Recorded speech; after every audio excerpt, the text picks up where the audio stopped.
This is what I get. Oh, have I figured this out? I figured it out. Cool, okay. I'm like, oh, is my multi-streaming attempts going well? And the answer is maybe? Maybe? I don't know. We shall see. So anyways, 3, 2, 1. There's a great clap. Wow.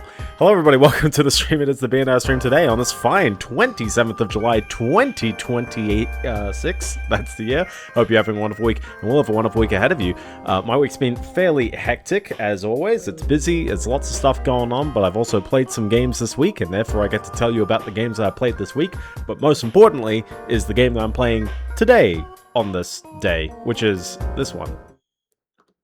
We're doing Mario 3D World again. So, in the last stream, we did Worlds 4, 5, and 6. Yeah, it's been a quiet news week. It's really been a quiet one. To astute watchers on Twitch feed, you might notice that there is a Twitch logo next to your names in the chat, and that's because in case the odd chance of there being a YouTube chatter, then you will know that there was a YouTube chatter at some point.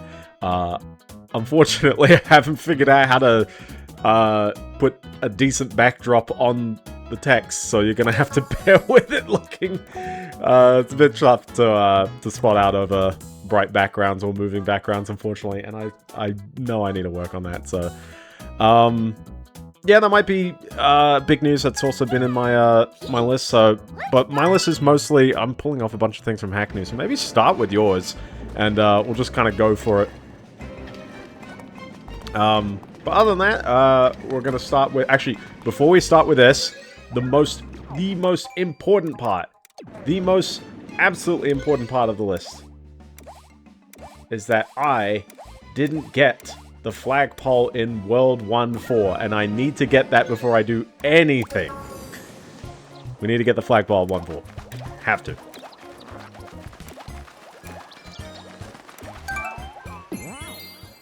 We have to go back. Exactly. Exactly. Yeah. Other than that, I am officially... Maybe not officially, but... Oh yeah, kind of officially. We're officially multi-streaming this one. This isn't just me unlisting with, like, casual tests or just casually... Well, I did casually drop it anyways, but I'm linking out to YouTube on this one. So, if you see anyone new in the chat... Hello, people new in the chat. Multi-track drifting. Exactly. Exactly. But I thought, let's, you know... Let's expand the horizons. Let's make sure the YouTube chat isn't caught out whenever I just upload stream VODs. The stream is still the stream of the moment. It will still be edited and ish. There's a bit of audio balancing and stuff that I do in post just to make sure, as well as also the subtitles, and generally when you upload you can do a better quality than the live stream, just because you've got more time to do the encoding and then compression on that one. Also, yeah, we're doing a whole stream as Peach today. Tom's going, exactly. That also means technically, if you want to, you can chat on one platform and say hi to the people on the other, at least in the live stream format. I know someone out there would legitimately think that they can chat in the YouTube comments. I don't know, I never deny that there will be someone who's like that. Also, shout out, there was one guy who was on my... Am I hearing myself back? No, we're good. Okay, I was like... No, we're good. But no, there was one guy who was commenting on a 15-year-old video of mine going, holy crap, you still upload videos? And I was like, yeah, I know. I know. So, shout out to you, man. But yeah. No, it's been a fairly hectic week. Lots of stuff going on, but there's not much in my newsfeed. I've probably got, like, yeah, 9 things from Hacker News. I might as well just drop them off. They're all in a bizarre order. And also, that was the only going back to a level I needed to do. The only one in the entire list. So, anyways, we're up to World Castle of some kind. The live stream isn't live on YouTube. Stream settings. Unlisted. Unlisted. Well, that's because it should be public. Who said it is unlisted? I don't know. I don't know which video is actually meant to be the unlisted one. Who knows? Yeah, no, I don't think it's live. I'm not too sure what's going on. Oh well, I tried. I tried fully well, so, oh well. Anyways, Fort Fire Bros. YouTube at least gives me slight confidence that ads don't get dropped on you in the middle of watching. Now it's live? Oh. You just had to watch it. You just had to mention it, Tom. And then it appears. YouTube at least gives me a little bit of confidence that it doesn't drop an ad in the middle of, Sup, Adrenaline. There you go. There's your live chatting. Welcome to the stream. I hope you enjoy. We're doing a, what? What do you mean fireballs are faster than Peach? No, we're all good. That's my main. Oh, you got mained. You dropped your main in the chat. Oh no. Now everyone knows that your name is not really Tom, or is it? Oh my gosh. Well, there you go. That's me paying attention right there. Oh, I just misjudged the angle and jumped on that 5 pro there. Alright, take two. Take two. Did I get hit then? I'm not too sure if I did.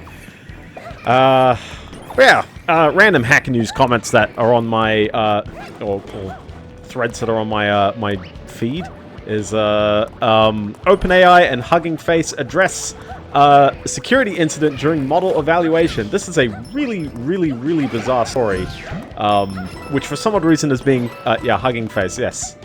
It's a real site, HuggingFace. It's being spinned as positive PR. That's the logo. That's the HuggingFace logo. No, legit, if you go to is it huggingface.com or .co or something? I think it's .co, actually. But they're a big site for mostly hosting and distributing, AI models and stuff.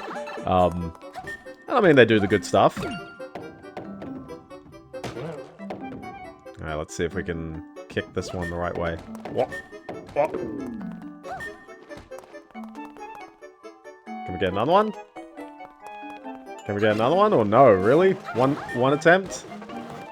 You sure? Really? No way is that only one attempt, right? Come on, let's give it another check. Okay, okay. No, it's all good. Yeah, I was like, no way. I would have sworn that would have, like, opened up the right way. Ah, oh, okay, well, maybe it just falls in the hole and I don't really need to flip it at that point. It's supper time! How you doing? Unless it's... I never know who's real and who's not, but that's okay. Everyone is real to me, so...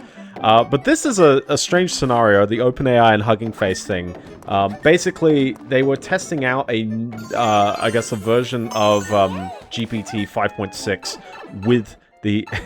Exactly, this is... We get more fun when we get the YouTube viewers involved. So that's what makes this all fun. Unfortunately, you have to wait for the stream delay to see the chat across and vice versa, but that's okay. But this is a strange moment because...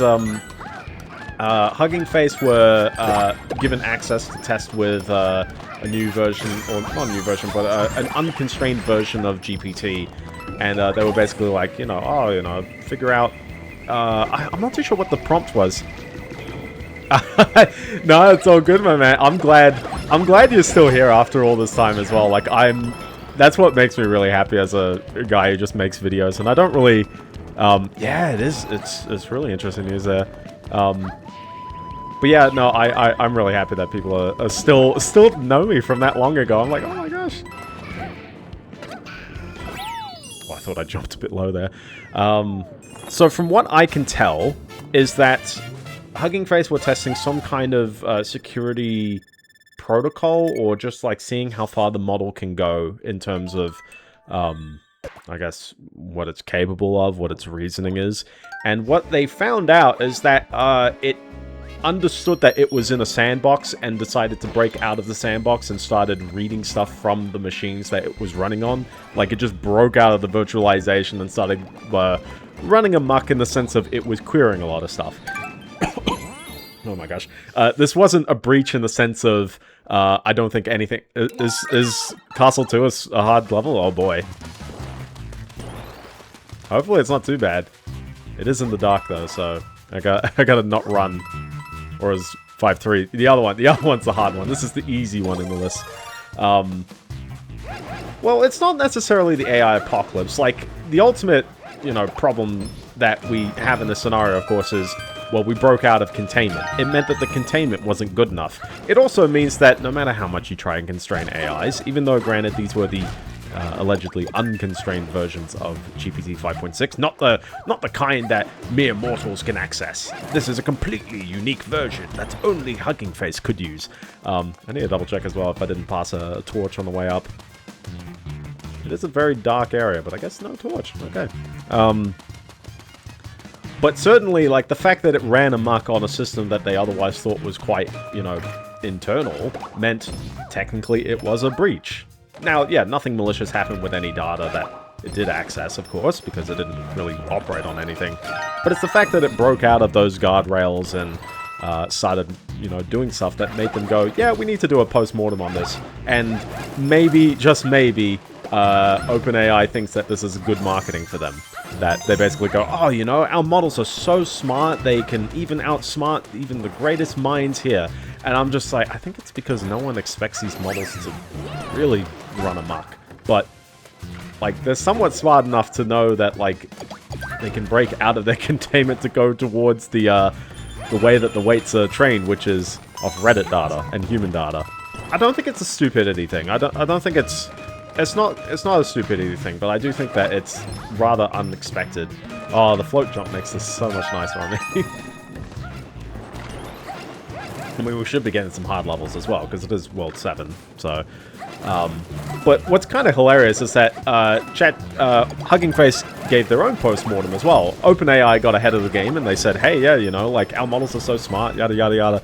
And I want to read out this one from HuggingFace. They said, when we started the log analysis, we first used frontier models to, behind commercially available APIs, or commercial APIs. So this is just to understand what was going on.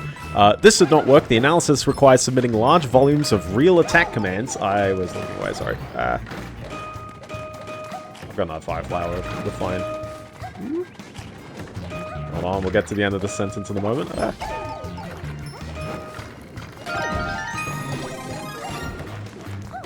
There we go. This requires submitting large volumes of real attack vectors. It has an achievement potential. Is it doing it all without jumping, maybe? Also, oh, I saw the thing right as I was, like, disappearing from the pipe. I saw the third star, like, bit right there. I know, I just dashed right past it. So anyways, this did not work. The analysis required submitting large volumes of real attack commands, exploit payloads, and C2 artifacts. And these requests were blocked by the provider's safety guardrails, which cannot distinguish an incident responder from an attacker. We ran the forensic analysis instead on GLM 5.2, an open weight model on our own infrastructure. This had a second benefit: no attacker data and none of the credentials it referenced left our environment. And I guess there's two things. One, like, the reason why the guardrails are kind of a... Without jumping back to blue... Oh, going back to blue... Oh, without going back to blue. Without going back to blue would be rather intense, but I'm good with a no jumping challenge. Beat the game with a fewest number of A presses.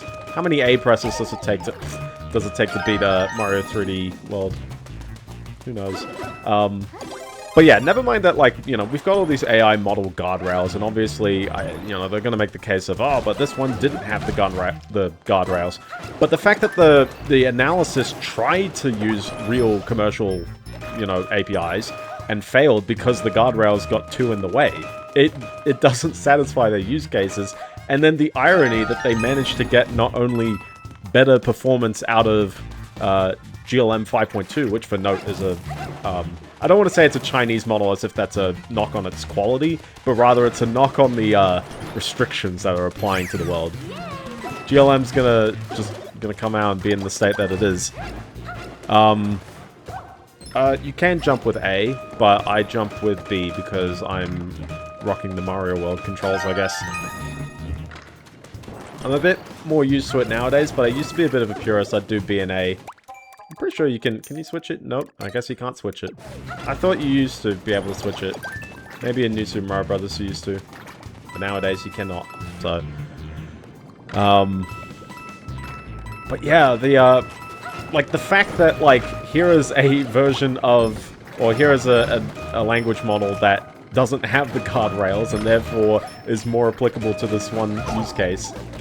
This one scenario is just like, yeah, like... But also, I guess, the privacy angle. Yeah, see, I saw it after I jumped in.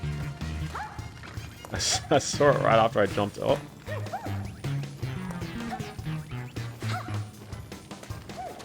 Ah, yes. Can I jump in her as anyone but Luigi?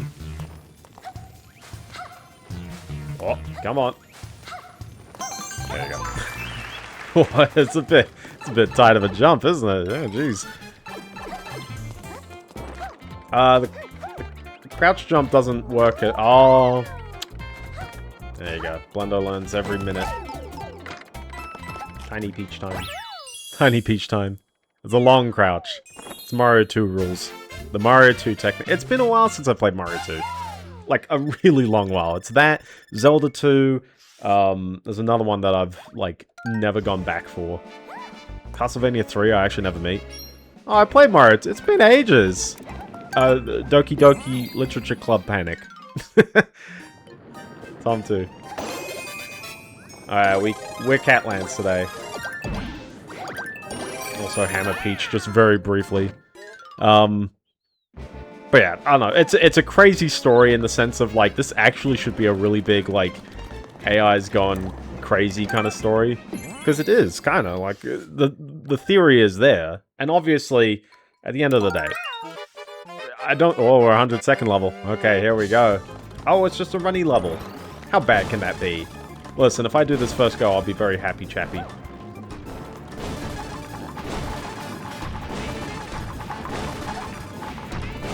Oh, I see that green star. Oh. Okay, I see the stamp. I see the stamp.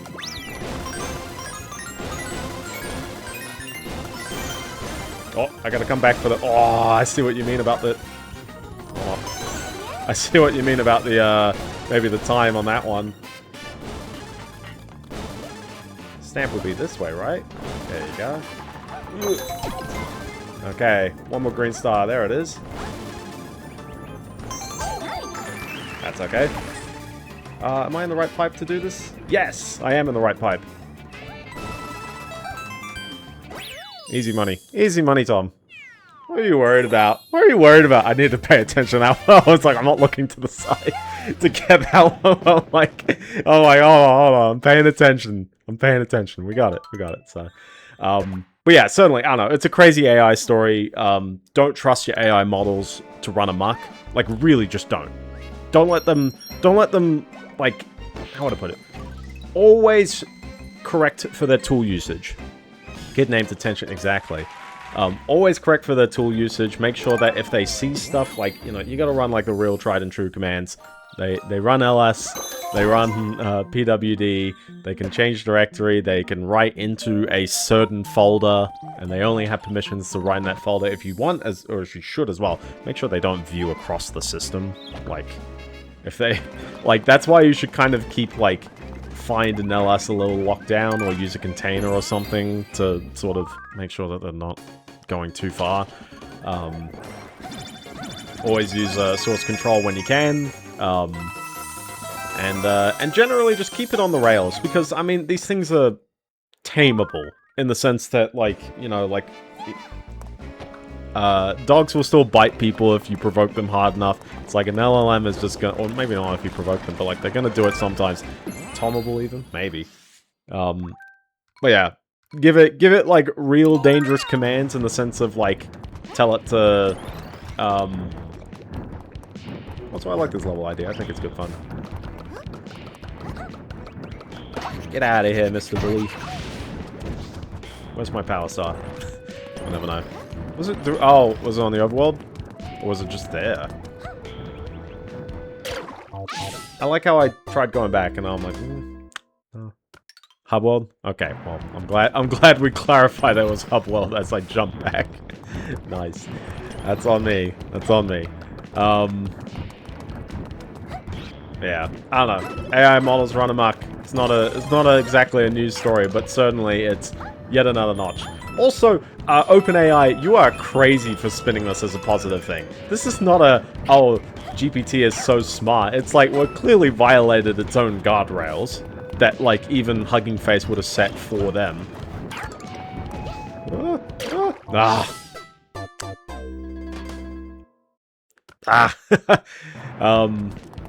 But never mind that as well. It's like,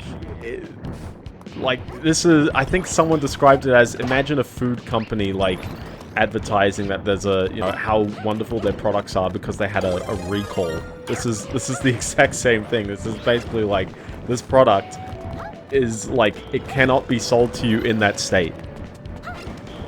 Well, yeah, is it cyberpunk cat? Like, I guess maybe? I'm not too sure if I would, like, classify it like that, but certainly, like, it is weird, because it's just like, who, if we can't use GPT 5.6, or at least this version of it, it's like, oh, you know, you have to be special, you have to be either someone who's really, really rich, or, you know, an absolutely certified scientist, as if independent people cannot be scientists. Ironically, like, running GLM is like, you know, hey, that's something that technically people can do. Not easily people can do. This model requires like 480, like, gigabytes of memory. And we aren't able to afford anything in today's climate, so... Only famous scientists, exactly. But yeah, we can't afford anything, so, you know, what can we do? Well, what I can tell you is that we can't get rich from GitHub bug bounties anymore, because they are changing the model to basically be, you do not get paid as much if we do not know who you are. That's legit. Hold on. Does it keep going up? Is there one block on the right? There you go. What a fun one. Is there one on top? Nope. Okay. Bill Nye? Yes, he is a science guy. Technically, he's an engineer. He's not a scientist. I've not heard from Bill Nye in a while. And before you say, oh, but he had that Netflix special. I know. He had that Netflix special. I try not to think about it. I feel like anyone who did, like, content for kids back in the day, like, if you don't adultify your, like, vibe. Don't appeal to the millennials who are, you know, are still interested in your content, but they're adults now. It's like, nah, you gotta keep it in the same tone.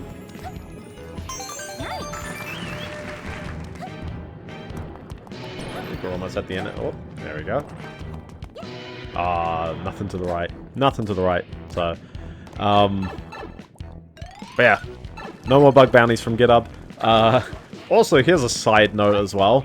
Codeberg has now forbidden cryptocurrency projects. Codeberg is a, are they running Biendeo? Or Forge Joe? Are they running that? I don't know, maybe. But they're a, you know, they host code. They're a Git provider. Git service. And I like what they do. I think they have some really good data privacy, you know, laws and stuff as well, because I believe they're hosted in Switzerland. If they're not Switzerland, they're Germany. But I think it's Switzerland. And, but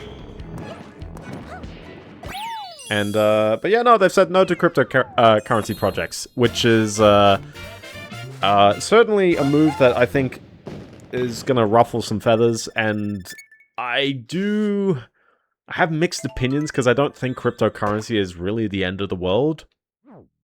I do think that, like, the boat has sailed on, like, overkill cryptocurrency. I'll definitely tell you that. Like, we aren't talking about, you know, making... I don't know. I'm trying to think, like, what's, like, the cryptocurrency spam of the past? Used to be a lot of enterprises were pushing to, like, blockchain back in 2022, but now it's just, like, that's not too bad.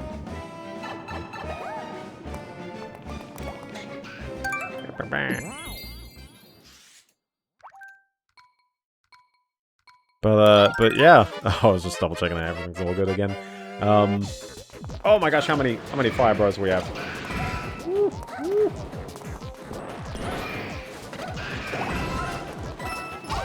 Ah. Oh, come on. I like the collateral on the fire bros, boomerang bros, everyone. Another green star. It is a big family. It is a big family. They're all brothers, so... There's another post I've got, which is, headlined, "If coding has been solved, why does software keep getting worse?" And, certainly it asks the, well, it raises the important question, or the important statement I think all companies should be very aware of, which is, there has been enough soured, opinion about constant updates these days. Everyone has used some sort of product at some point in their lives where the continual updates has made the product worse than it used to be. And now we're in the stage... Actually, here's a fun topical...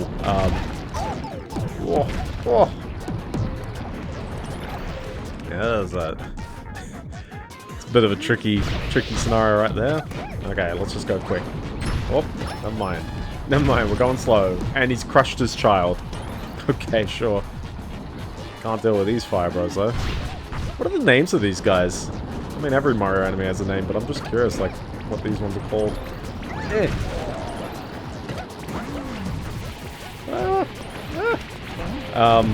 But yeah, we had a boulder. No, not the rocks, but the fire ones. What are these guys called?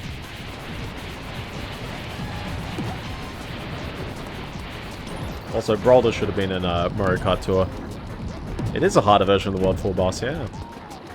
It's kind of interesting that we're even getting, like, boss fight returns. Oh. Oh. Oh, never mind. Never mind. Okay, let's not botch this up. And also, oh, time. 100 seconds. There we go. But we had a test alert in Australia. I think it wasn't nationwide. I think they talked about like it was nationwide, but they were like, yeah, it's not going to go off in the Northern Territory most likely. So if you had your phone on at 2 PM today, at least Sydney time, you'd get this alert. It'd make a big, loud wah wah wah sound, and you'd have a little thing and just have to tap to close it. But it gave the message saying, hey, yeah, it was a test alert. What they found out is people who weren't on iOS 26... Oh, yeah, exactly. Yeah, true.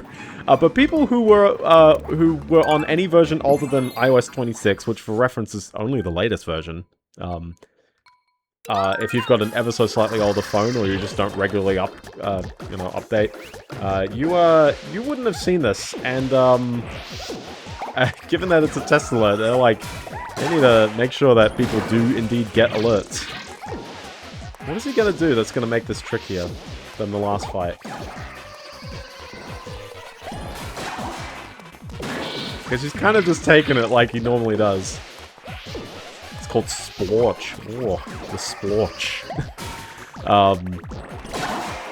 But the reason why I bring that one up is that obviously, like, if people aren't updating their phones and devices all the time, then people have to anticipate that people are going to be on different versions of things. Oh, yeah, exactly. Like, first of all, it's like, hi, yes, we're giving a test alert, but, like, there's no platform agnostic way. Well, yeah, actually, there wasn't really a platform agnostic way to do it. It's like, this should be like, you know, you can give text messages to people everywhere. I know technically you need cellular data in a way that maybe an alert isn't, and obviously text messages don't give the same impression as big, loud alert that signals on your phone. But on the flip side, it's like, yeah, it just kind of does suck that, also, it's surprising I don't even have any items left over.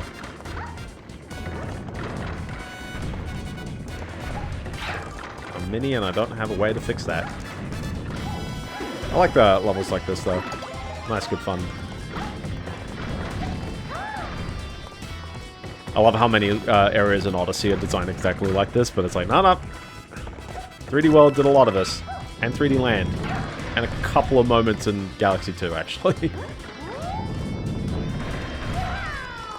I love how we've got the 4 playable characters, and I didn't even question the Mario 2 backflip. Tall jump.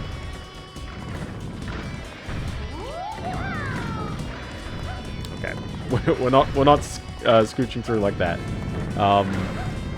But yeah, now amazingly, my Android phone hasn't been updated since Android 11. They gave me 3 months of updates, and that was it, which is Very surprising, but I love that somehow it did work. So at least I got it.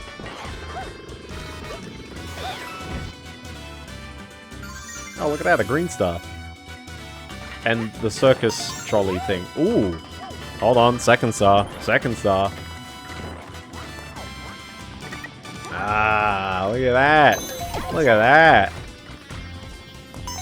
Thank you, level designers, for making that a very nice and easy thing to cross-check. Oh, hold on, wait, that's the end of a trolley. But yeah, certainly I think people, not to say that updates are necessarily a bad thing, but certainly people are not as trustworthy of them. Or people don't trust them as much. Privacy policies, other things like that. There's a lot of things that are getting worse over time, and unfortunately, like, you know, I think the quality of software has certainly gone down in the day and age of not just AI slop, but also in general. Like, there's certain programming principles that have really shaked it up for everyone in a way that I don't think is exactly meant a net positive. I would attribute the period of untyped systems as a very, very serious one. I don't know how many people thought that, yes, everything is JavaScript, therefore it's all fine. One, there's a reason why everyone's moved into TypeScript now, but also, it's like, yeah, it doesn't quite fix the problem in the way that I particularly like.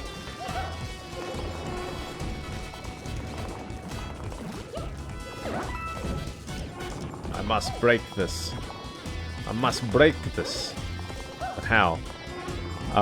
They do look delicious. They're not delicious when you stand on them while they're electric.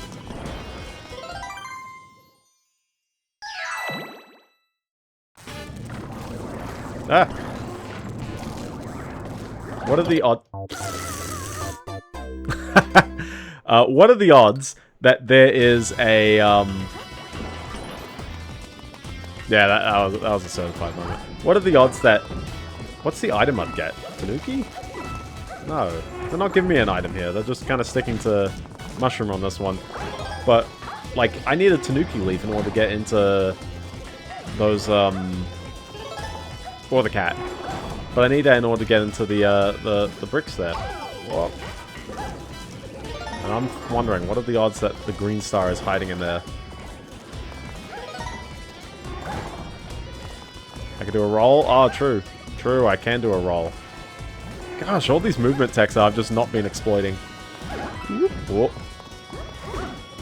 Ah, not well small. Okay, listen, we need to be big on this one. I gotta be big.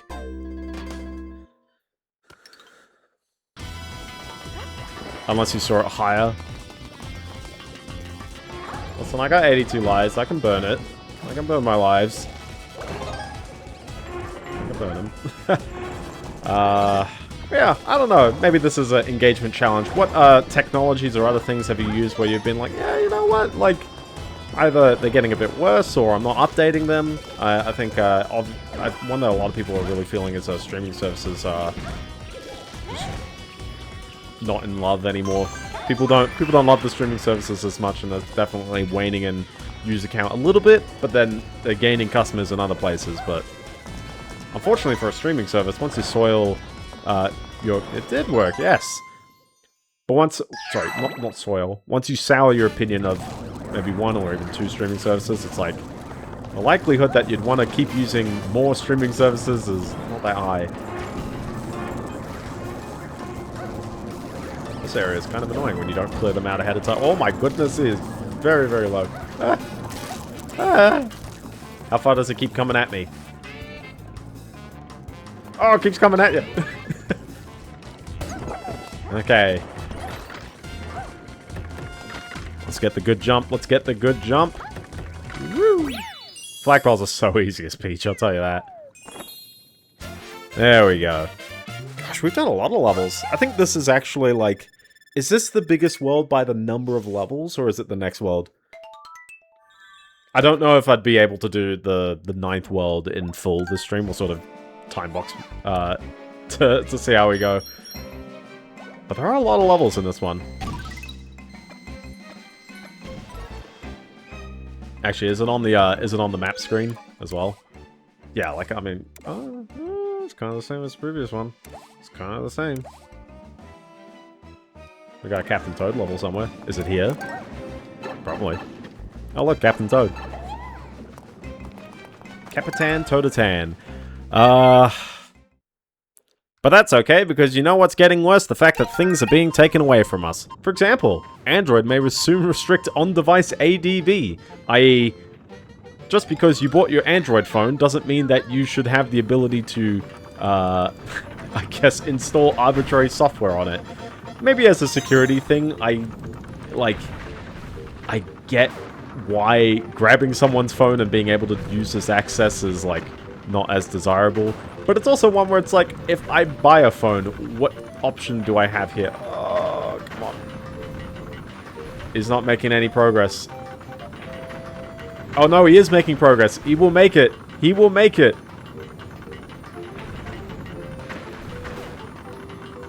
There you go. He made it. It was fine.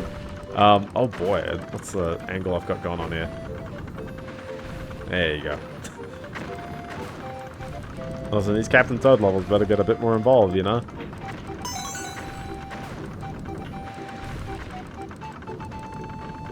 It's a lot of little... Here, well, exactly, yeah. There's a bit of that principle where it's just like, yeah, like, you know, what is going on in the world? We're definitely... Like, the one that I always find very confusing is the whole, like, child safety. There's so many things where it's just like, man, if only we had the ability to... Because ironically, a lot of the child safety laws are, like, actually designed to be, like, stopping bot traffic. Which is not particularly... It doesn't even stop the traffic, it just kind of stops the engagement. It's very weird. There's a lot of weird stuff around, around all those child safety laws. And are they protecting children? Probably not. Most children in this country still use Facebook, despite the fact that the law forbids them. One, I guess it's because no one's accountable in case someone does get through. Like, I guess maybe they'd go after Facebook, but then it's like, well, Facebook's like, oh, I don't know, we got a big legal team. We're fine. It's just a regulatory capture. You can't compete now. You can't make a social media platform because now you have to abide by so much extra regulation in order to get there. But the existing players are totally doing fine, despite the fact that the effect is not even there. They cannot achieve the effect that is demanded, I guess. So, do I have another one on stuff being taken away from people? I did have one, which is, there's also an article, what happened to thenumbers.com? I had a mate, he used thenumbers.com, and that's because Box Office Mojo got bought by IMDb and then started to only present information if you paid money, which is not very useful. So the numbers was a good use for box office numbers. How well was a movie doing that weekend? And they went offline just kind of sporadically at one point, and then came back on with much less information than before. And unlike the other one, this is because they cannot pay for the infrastructure, which is a bit of an unfortunate state of the, the internet. The fact that there's so many websites that honestly cannot afford the bandwidth costs. It's not the storage cost, but it'd be 100% the bandwidth cost, which is a bit of a shame. I love underground theme, but all muffled because it's underwater. You know, we have a water theme. I just want to add. We don't use it very much anymore. I see that green star. I'm going to try and sneak in for the green star.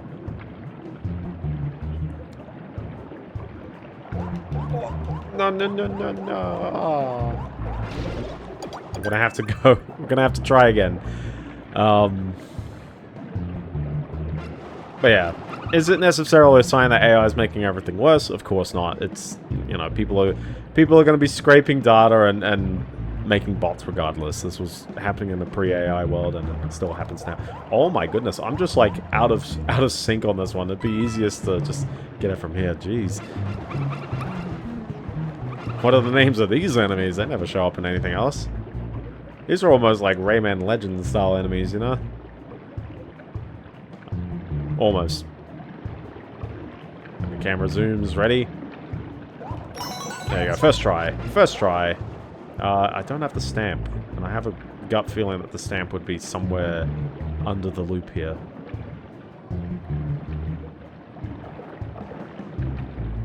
Well, it definitely doesn't go... Oh, there's a clock all the way down. I guess it's that.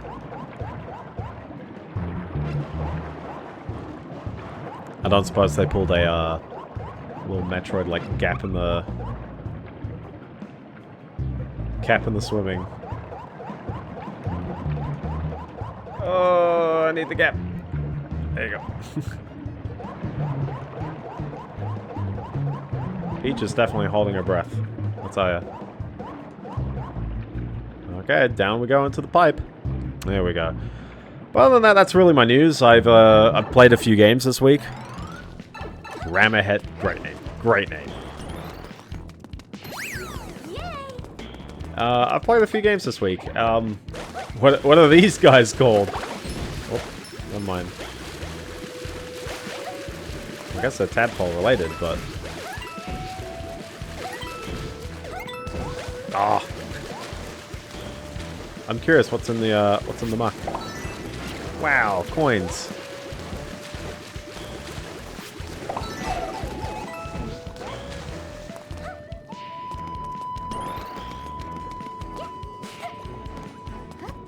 This seems like an odd outdoor area.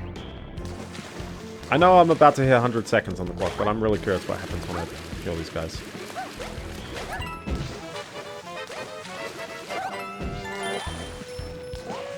Oh, the coins are raining back here? Where did I hear the coins just drop? Who knows? All that. Oh, no, I missed all the coins. Ah, I should have known they'd be at the end. Why would they appear back at the beginning? Okay, we gotta go quick. We gotta go quick. Okay. Hi there, Blooper. How you doing?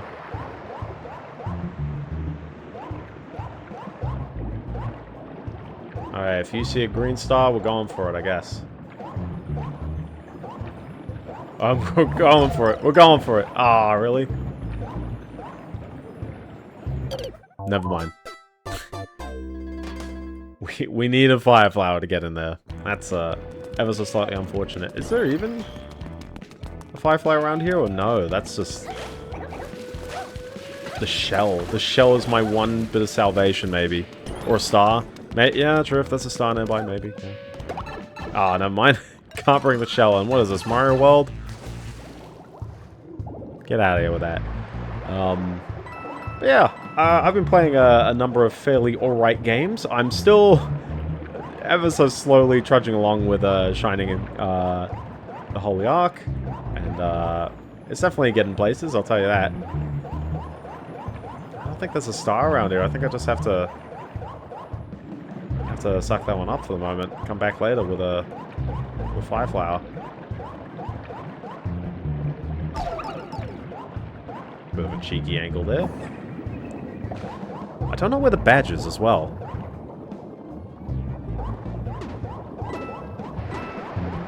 I think the badge will be in here. Well, there is a fire flower. Oh, never mind.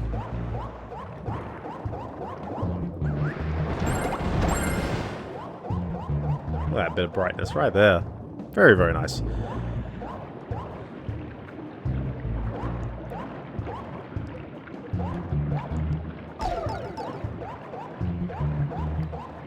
I was thinking it's got to be around here somewhere.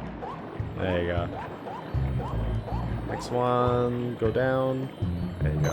I think they swim faster than I can actually fall, so I gotta be a bit careful down there.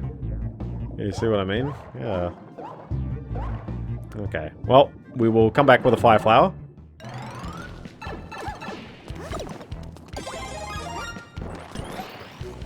And, let's try. Oh my gosh.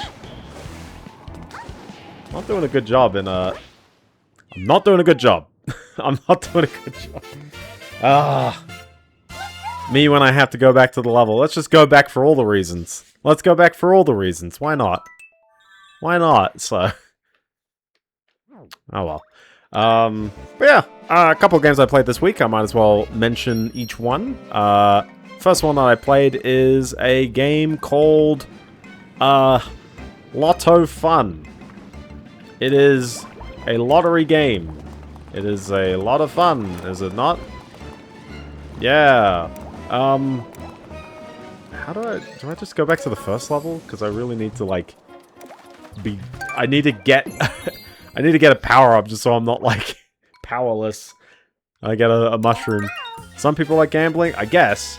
I've never understood gambling. I kind of get it from, like, you know, everyone likes the degree of chance. I get that, but, like, everyone also clearly has a bit of purpose behind the kinds of games they play. Lotto Fun is a 1987 arcade cabinet that serves one purpose. You put coins in, and it prints out tickets, and the number of tickets you get is purely based on a dice roll of how many numbers decide to show up on the thingy. You get to choose the numbers ahead of time, as if that really does anything. But, like, that's it. It just kind of counts. It counts up. I mean, real talk, like, when we talk about, oh, anyone could make this game. I mean, anyone could have made this game, because it really isn't doing too much. I don't know why. I think I described on Backlogged a lot of the sound effects sound like wet farts. I think it's probably the sound chip in the whatever the arcade cabinet was using. But there's nothing more to it. It has 3 modes as well. You can either pick 3 balls out of 10. You can either pick 4 balls out of 10, or you can pick 6 balls out of 16. The 3 and the 4 balls out of 10 are surprisingly not too hard. No, it's not being... it's, like, Powerball or Lotto. It's just pick the numbers and that's it. You're not actually making 10, or you're not, like, getting bingo. It's just, you pick some numbers. Oh, you call it bingo? Oh, okay. We just call it Lotto. The Lotto, mate. It's just, I guess, a code word for lottery. But it's basically a lottery. Old school lottery was like, yeah, you know, it's the 1 number. Are you the lucky 1 number? But now it's like, you know, you got all your rules. Powerball's got, like, this is a fun one, talking about the socially acceptable way to gamble, which is you go to your newsagent and you buy a lottery ticket. I will disclose, my family never ever got into that. Actually, I say that, I think my dad would buy, like, a ticket every so often. But he'd buy, like, 1 ticket. He'd just be like, well, you know, it's... You know, if he wins, then sweet. And if he loses, spent, like, $1.50. I'm like, you know, I guess, sure. But the odds of winning are so tough. Like, what's the odds of winning a Powerball? It's like, you've got, how many numbers are in a Powerball? I think there's, like, 30 numbers. And you gotta pick 6 of the right ones, and then there's, like, a special Powerball draw, and I think it's 10 numbers, and you gotta pick the 1 right one or something. Yeah, bingo to me is, yeah, the 75 numbers. And it's like, you're kind of playing across, maybe that's, like, specifically Keno, where it's on, like, at every, I don't know why, at every, like, old person golf club they're doing, like, the Keno, because the old people really like to gamble. Cue that one Louis Theroux clip. The woman's like, I've lost $4 million. Oh, that fireball is going nuts when I fire it at the camera. I've lost $4 million. And then she just kept going back in. Easy. Italian bingo. Oh, it goes up to 90, okay. I'm trying to think. Is there one that I know where it goes up to like 125 for like no particularly good reason? No, I think... I'm trying to think of like what the Keno numbering is. I think it is all generally maintained by the same company though. Lots of gambling stuff is like heavily regulated for a good reason, I guess. But I never really got the understanding of it from a... I guess a raw consumer standpoint beyond the, you could win big! Like, I guess. Sure, but the odds aren't really in my favor. Like, Sometimes it works, sometimes it doesn't, but I feel like you just set yourself a budget and you're good. And then maybe you do win, and maybe it's like, well, you know, I entered. First try, first try. Yeah, this is a long world, I'll tell you that. For reference, if I do end the game kind of between worlds, I mean, we're just gonna do Bowser's Fury, so like it's not a hard time the streams just right that they all line up. Oh, speaking of gambling. Wow.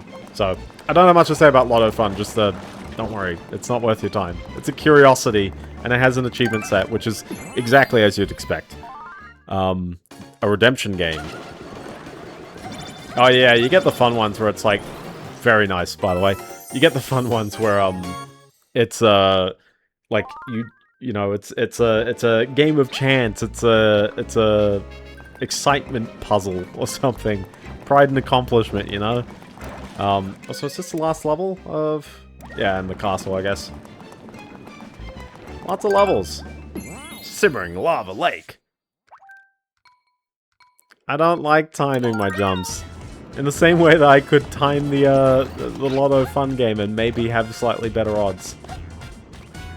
Just disregard my attempts at jumping on him. I like this level. They make the design very clear and intended, which is there's a big...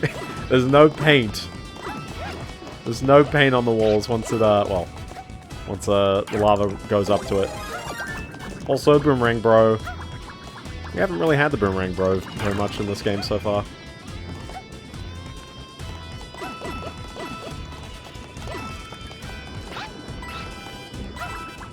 It's a very necessary item against these guys, though, I'll tell you. Another one I played through, I think I mentioned this last stream, and now I actually finished it, which is, I played through the entirety of Sonic Unleashed on the PS2, and, I'd definitely say, if I were to play this on stream, because it very much is a me on the stream. Yeah, they do tend to be underused. Also, look at this, like, keep your item for the moment placement right there. So I think I kind of mentioned this last week, but I'll sort of say it again. I do really want to play Sonic Unleashed on stream, but that's more of a, this is a game that I grew up with, and, this traumatized me as a child. But I certainly paid attention to a lot of, like, content creators at the time. I think, what was it? Hellfire Dubs? Was it Dubs or something else? Hellfire Plays.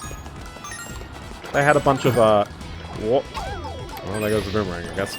They had a bunch of playthroughs of various Sonic games at the time. Yeah. That was, when you were mentioning, like, oh, there's missing content, or like, or, you know, they didn't address all the content, I'm like, listen, Fetty, as much as I get it, it's like, you're going to be getting those anyways. Like, you gotta be trying your best to not get those. It's notable, but they're in exactly the same, like, areas as just all the other collectibles, and I don't really think there's anything too meaningful in making achievements for just those. I wouldn't knock you if you did make an achievement for that, but, like, you don't have to. They're very shiny, dry bones. Shine bones, if you will. I'm curious what was over to my right. Oh. That was nearly a bad move. Get out of here. Get out of here. But certainly, after playing the game again, I can definitely say I had never 100%ed it when I was younger. Nice, by the way. I'd never done everything in the game. I'd never collected everything. I hadn't done all the okay, we're good. Yeah, okay. Does the Wii set have, it's got time challenges as well. Like, it's like, yeah, you have to beat the levels a tad better than what the game sort of requires you. The times in the game are basically, once you've played the level, like, a couple of times, you'll know how fast you need to be going. You'll know, like, kind of some of the tells and so on, so you're not really getting too caught out there. The Werehog levels are generally quite easy to S-rank on the first go. Not always, but generally. 130 stars to get into The final level, Bowser's Lava Lake Keep. Final level. Castle. Different castle, I guess. It's about time. I mean, it's just worth checking the retro achievements. I don't think the actual game's any different. Other than the PS2 version does not have widescreen, and for a 2008 game, that's a bit of a sin in my books. Meanwhile, I started playing iNinja. We'll get onto that in a moment, but I was going to say iNinja at least right off the bat, widescreen. Also at 60 frames a second. I know it's interlaced, but legit, you know, in hindsight, I really do prefer a lot of interlaced games compared to the progressive 30. Whoop. That's a cheeky spot for a green star, ain't it? Soccer ball! Oh, there we go, I lost it all. But yeah, after playing Sonic Unleashed, I can definitely say the, there you go, I was thinking, oh, there's a green star, ooh. How do we get up that high? How did we get up that high?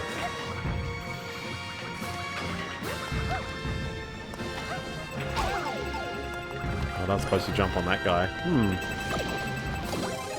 Let's see. But yeah, after playing Sonic Unleashed, oh my goodness, they really, like, everyone is right when they say, man, you know, there's so many Werehog levels. On the Wii version, I think it's actually worse than the... I'm not going back for that, am I?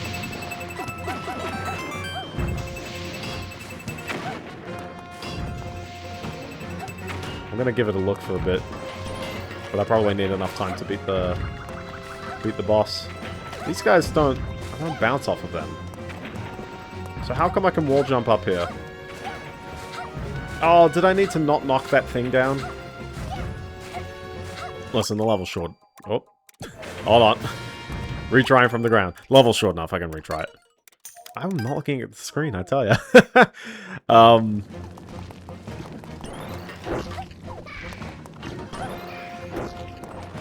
Yeah, it makes sense.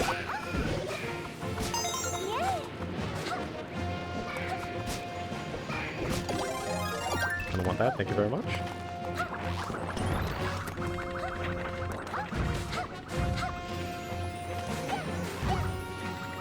Oh, I can't re-hover though, that's the one catch.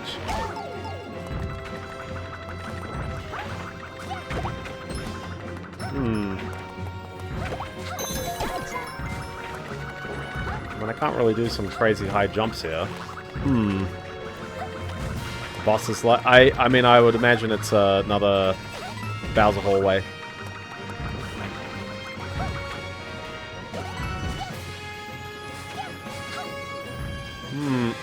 This feels a bit weird for me to be, like, jumping off of it all the time.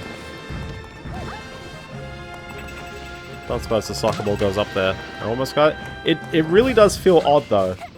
And I'm doing a hover, so, like, it feels weird that I'm effectively locking this in as Peach. And the other guys don't respawn, so it doesn't feel as intentional. Yeah, I was thinking catsuit. So, alright. We will just leave the level and come back with a catsuit, because stuff doing this level twice. Did any of the levels in this world actually give a catsuit? I remember in playing New Super Mario Brothers, maybe we'll get into that one at some point later. I keep pointing at the monitor as if anyone can see me do that. But I remember just being like, yep, there's like 2 levels where you get the mini mushroom. It's like 1, 4, and 7A. Or is it 7A? I don't know. But it was like 2 levels. If you need a mini mushroom, those are the 2 levels, and that's it.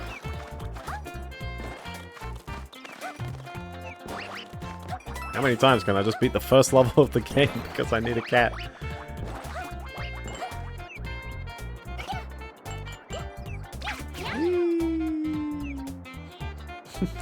There we go. But yeah, there's 8 Hedgehog levels in total and 25 Werehog levels, and the Werehog levels are longer, and we still ask the question, doesn't Werehog mean man-hedgehog? Where is the wolf part coming from? I don't know.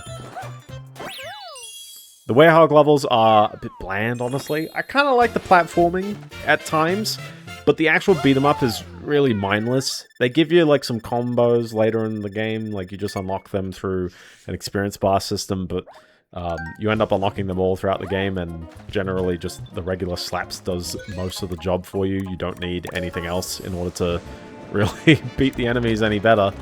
And unfortunately, the enemies are just, you know, they're not that complex. They just hit them when they're not electric later in the game. That's it. So, okay. Boss fights are fairly ordinary, although I do like the interpretation of them in the Wii games engine. It is an interesting like fact that it is a different implementation of the same game. It is kind of weird that they're missing two of the worlds. One has one boss fight and the other one just doesn't exist. Oh, this is gonna be fun to... Hold on.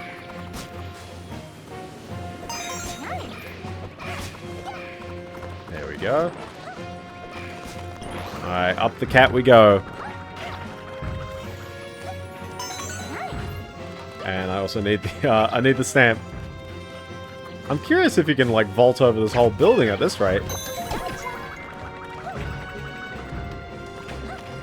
Let's give this a check. Why not? Probably not. They playtested this. They put a massive... Oh my gosh! Ah. Well, the good news. We're going back for the boomerang suit. No, no, no, I'm going back for the boomerang suit. It's fine. It's fine.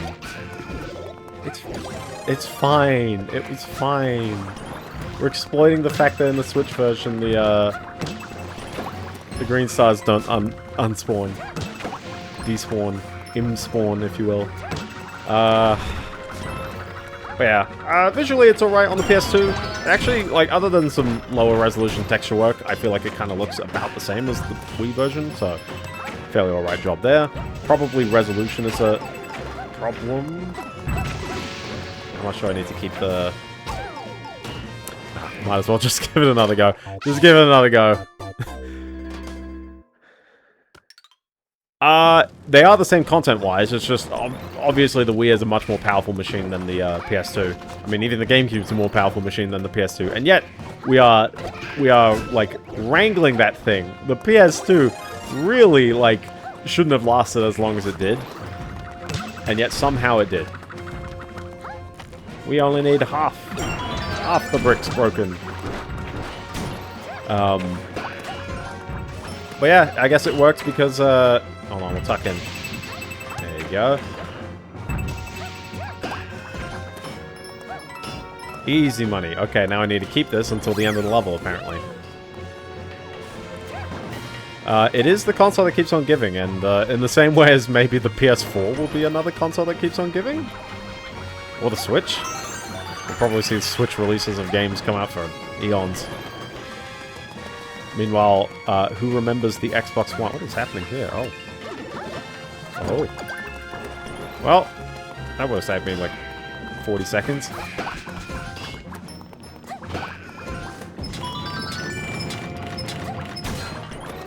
Well, I've got plenty of time to take on a boss. Look at that, 400 whole schmeckins.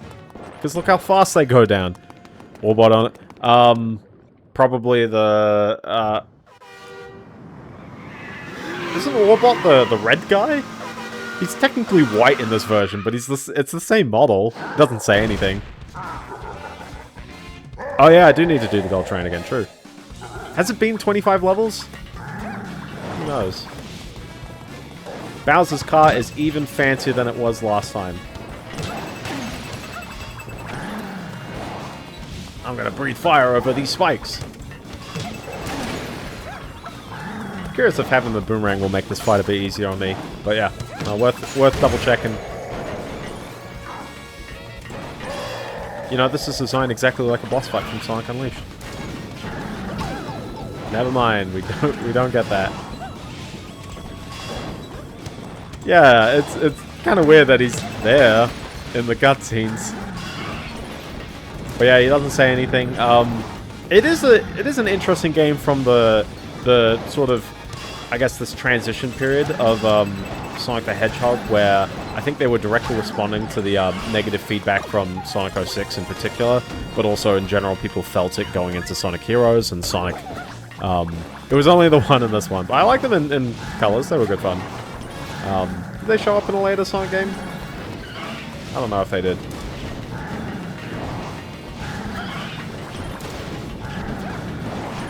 Let's get moving. That's a different Sonic reference. But it seemed like they were directly responding to that, and so they went, hey, let's make a Sonic game that's not Sonic Adventure 3. Oh, come on! I was running too fast. I was running too fast. Darn. Gosh darn heckin' it.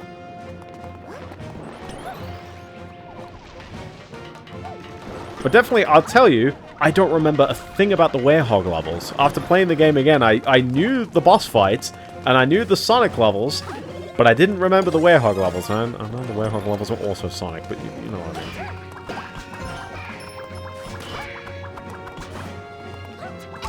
Oh! Rookie error on my end. That's okay, we got this, we got this. Fetty gives me no chill. Fetty does give me no chill, so... Yeah, no, I didn't remember much of the game, and it was kind of interesting, like, just kind of diving back into it and being like, what were the parts I did remember, and what were the parts that, you know, weren't exactly that great? And the answer is exactly what everyone remembered wasn't great, which was, despite them wanting to make a more pure Sonic game, they couldn't help themselves with the Werehog part, and, you know, it gives the game identity. I won't deny that, but certainly it's like, man, you know, like, can we balance that out?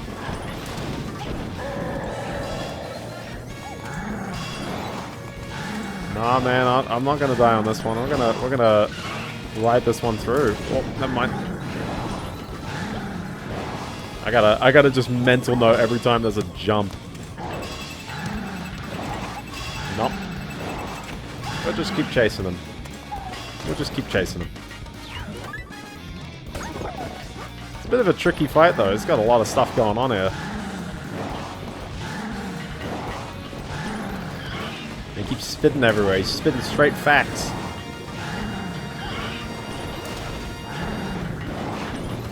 I think there's enough telegraph cues other than me sailing into the abyss right here. Because you really can't tell that this platform does end. Really can't tell. That's okay.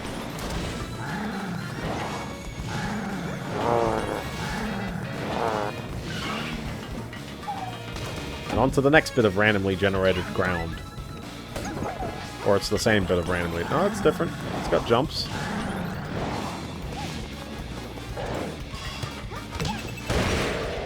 Don't know if Bowser takes a number of hits or whether it's kind of distance-based. Who knows? Probably people who have played this game before.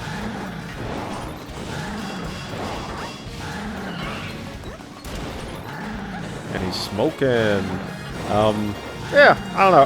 I'd probably say it's a alright version of the game. It's definitely a curious play if you've played the other versions. Yeah, I was thinking it's probably not actually random, but it can't go on forever, right? Like, in theory, if you were in Voln and you just ran through this whole sequence, can you run this out forever? Or is it all pre-designed? Because, like, this area looks so similar to the previous one now.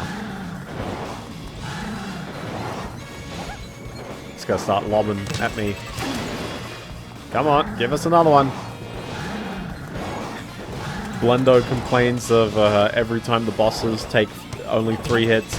Then Bowser Bowser takes tons of hits from me. They're just forward. Yeah, it felt like I was going on the same one again there. And then here's Bowser, who takes a lot of hits. So...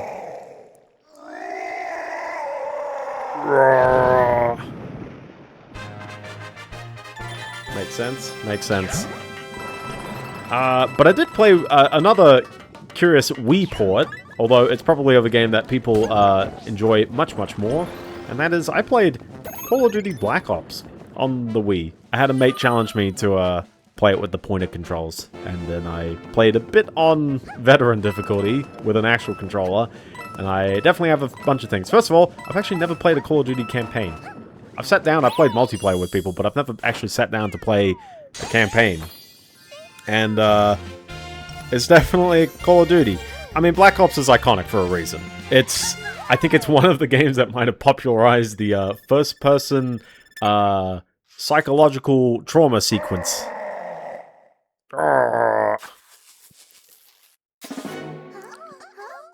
We baited you. Man, this makes them easy to grab. Oh, look at that. They were easy to grab. Bowser got a 7 fairy-sized jar. Just for the occasion. Red stuff! But yeah, I think Black Ops is iconic in its way of storytelling. The non...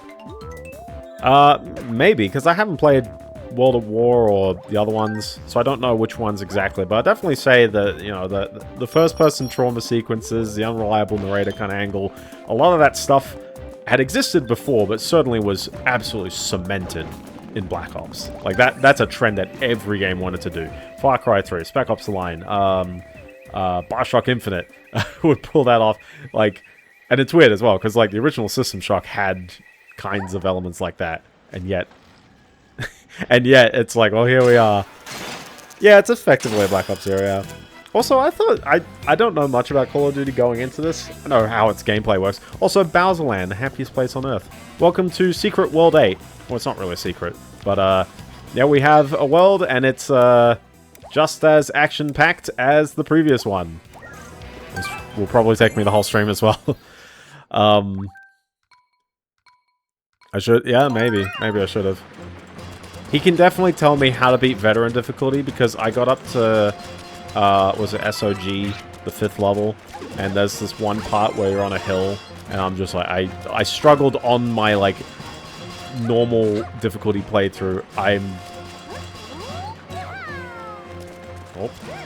struggled on my normal difficulty playthrough. I could not, like, I could barely get through there, and now I'm on veteran, I'm like, nah. Yeah, nah. And it's weird, because, like, I can handle other parts of veteran difficulty not too bad.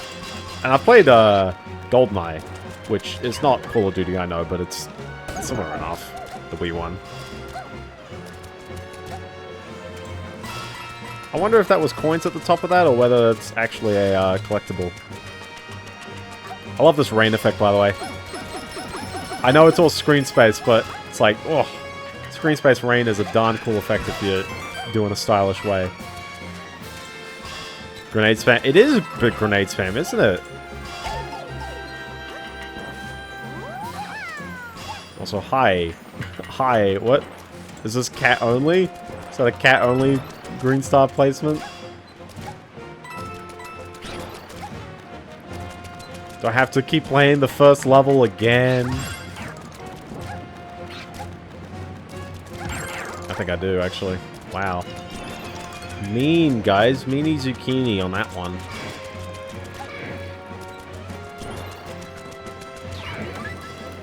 I was gonna do the long jump, and I was like, no way. No way would that be long jump only.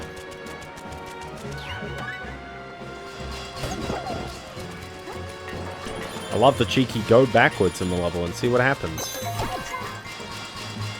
Very, very nice.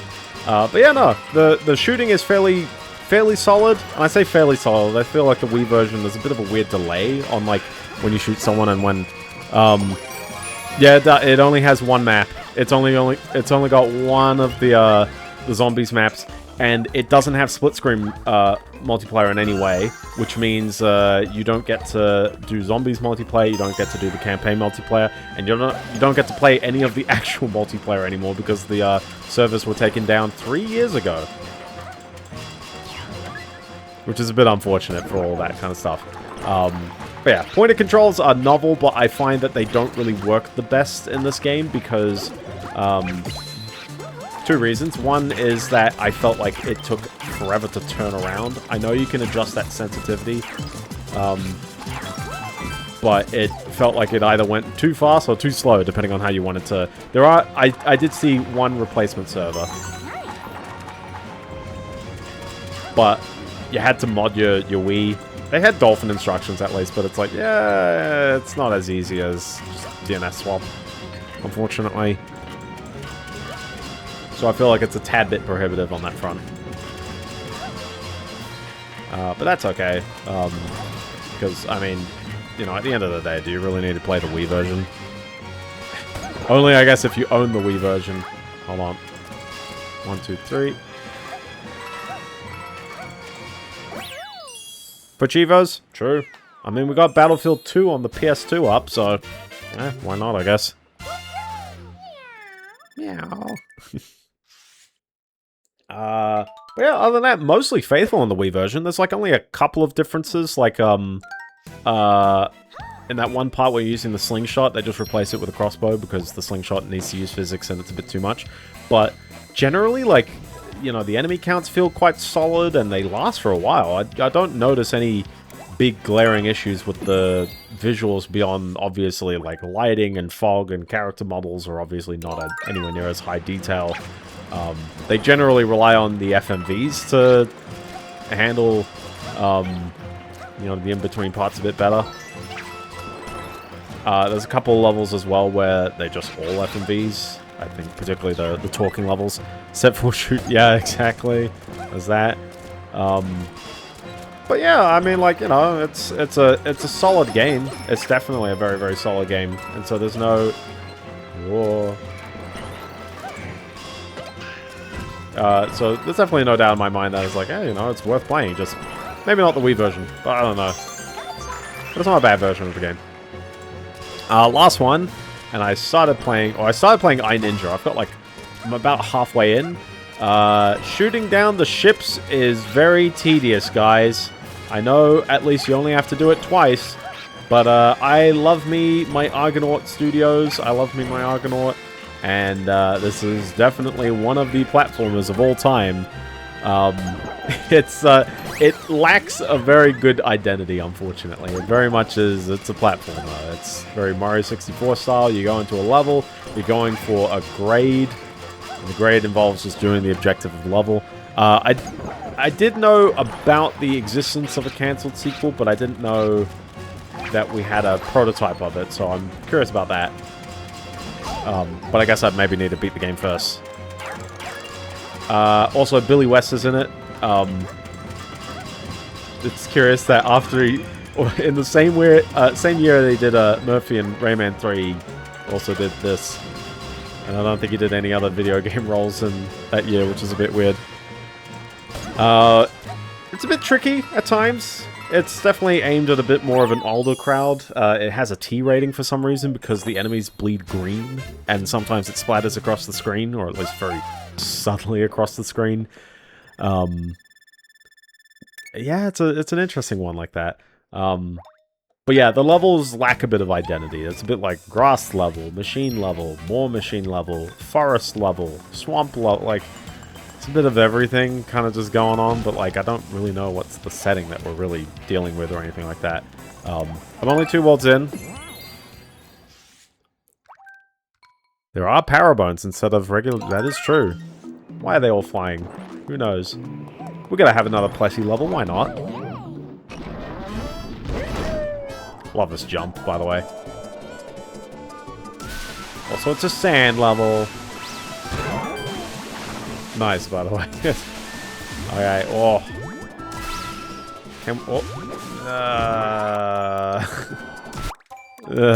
Saw that. Oh, really? There's no regular dry bones in this whole game? Really? I noticed in that level, I actually wasn't paying attention that the entire game is no dry bones at all, but kind of makes sense. I mean, regular dry bones are slow as heck. Hold on. We're good. We got it.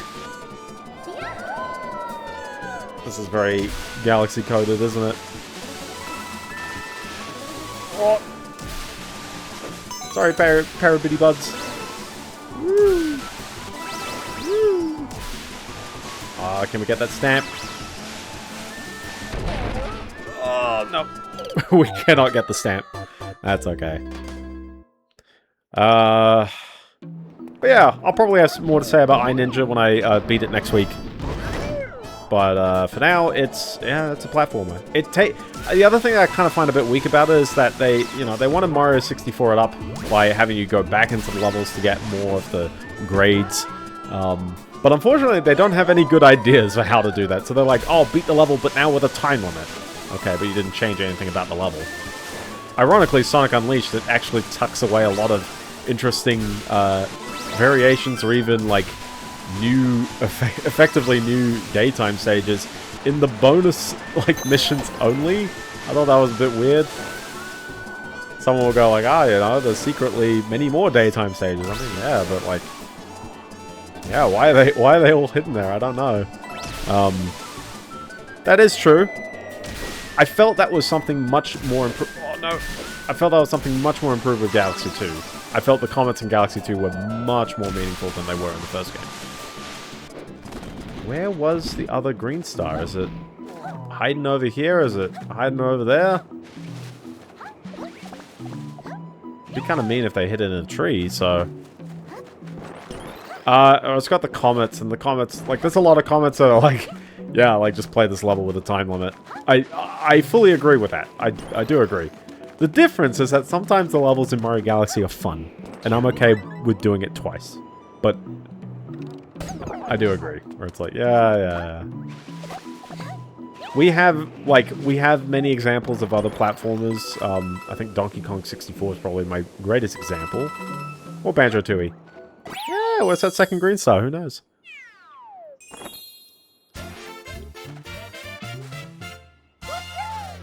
Woohoo! Did I say second? I meant third. It's probably in a Bowser. Nearly running out of stamps here.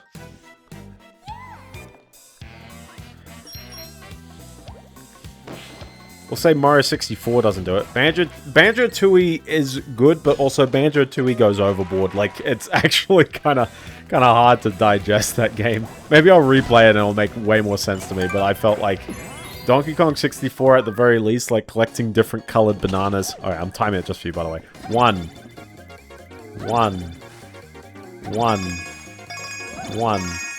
We got 2 pairs. It's okay. At least Mario 64 doesn't have any of that, but no, Donkey Kong 64, I felt like the multicolored bananas make sense. Like, it's a tad annoying that you have to change characters in order to get them, but they make sense. I get why they're there, but Banjo-Tooie is just like, you do something and it happens like 10 minutes down the road. Like, you don't know what on earth you just triggered. I love the Joy-Con on the side controls. I'll have you know, I'm using the Pro controller. I'll have you know, I'm using an 8BitDo controller. I'm not even using one of these. But yeah, I think for iNinja, like, you know, maybe there's something by the end of the game, maybe. But for a game that came out in 2003, it's like, mascot platformers are unfortunately, like, either they're hitting peaks, or they are sort of going into obscurity, and I think this is probably the latter. Also, it has rolling on the ball. It's very Ratchet & Clank vibed. I feel like they really like that game a lot. It's probably in this one Bowser right here. Nope. Yes, it was in the Bowser.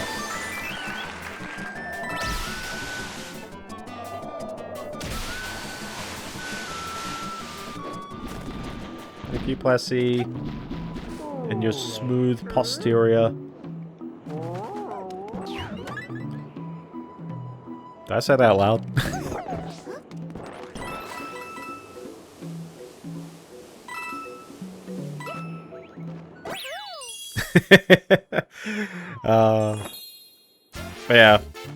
But yeah, no, it's got this rolling on the ball mechanic, which is only used in all 3 levels in the first world. The first world. I'm not really too, like... There's a bunch of games that do that. I don't know why. I'm remembering Psychonauts in particular. Oh, you didn't hear anything. Nothing happened. Cookie Cog works. Everyone likes cookies. And I like cogs. I'm cogs for cookies. I love Psych... Yeah, exactly. I do need to replay it at some point. I'll play it again for an achievement set. Now, if this isn't a Galaxy-coded level, I don't know what is. Listen, we're bringing back that sweet, sweet Galaxy aesthetic. What's the point in doing the platforming when you can just do this?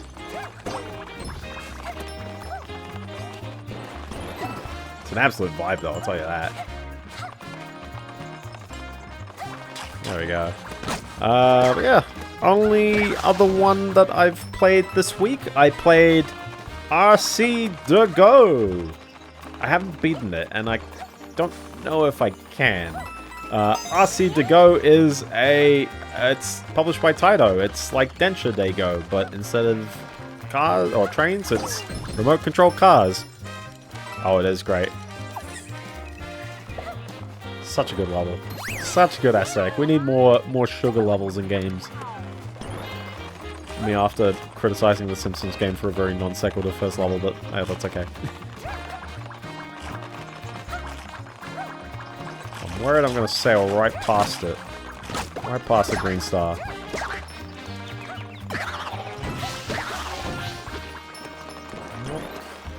I hear it, I think. Oh, can't go that way. Can't go that way. Yeah, what's this like? Hold on, what's this tower to my left? That's just the wall. That's just the wall to that level, to that part of the level. Okay. Kind of penny races? Yeah, kinda. Also high. There you go. Kinda. Like, there's not much to say. I mean, it is a car racing game. But what I will say is that it is a remarkably good-looking PS1 game. Like, it's quite lean in its, oh, there it is, by the way. It's quite lean in its, approach. It's certainly, you know, it's only got so many levels. In fact, it's an arcade port. Surprisingly, I think it's released on the Simple label, which makes way more sense for arcade ports, and I don't know why more didn't do that. Sega. But it's got 10 levels, you know, there's 5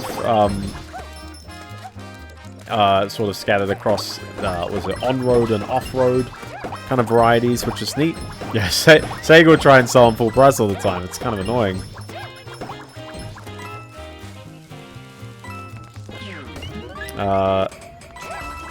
Oh, I'm surfing on a Ritz.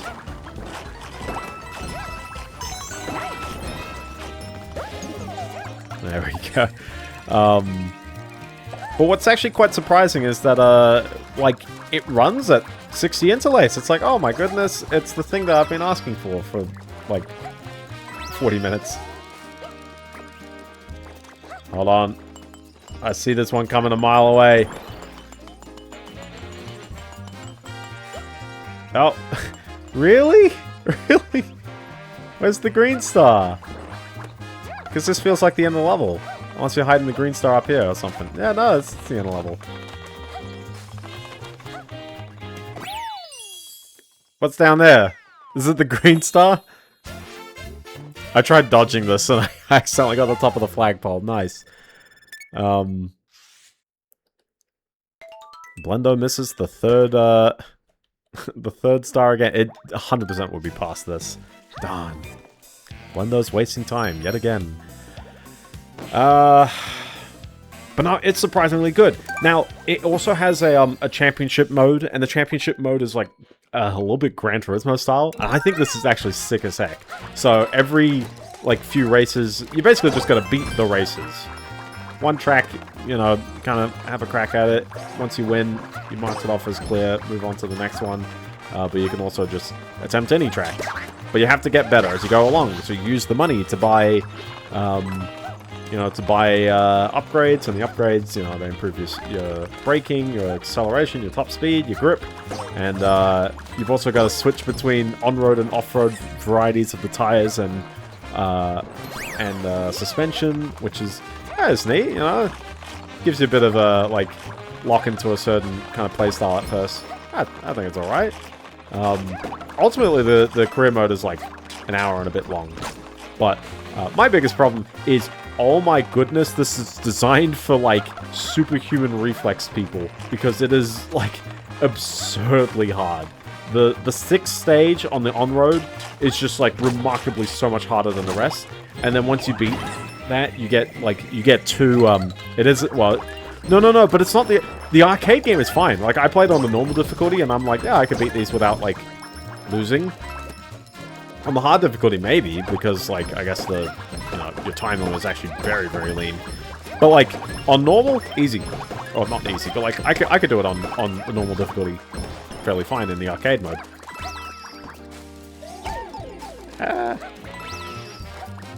Come on, jump. For the love of Batman, jump. But the championship mode, the career mode is just mighty hard.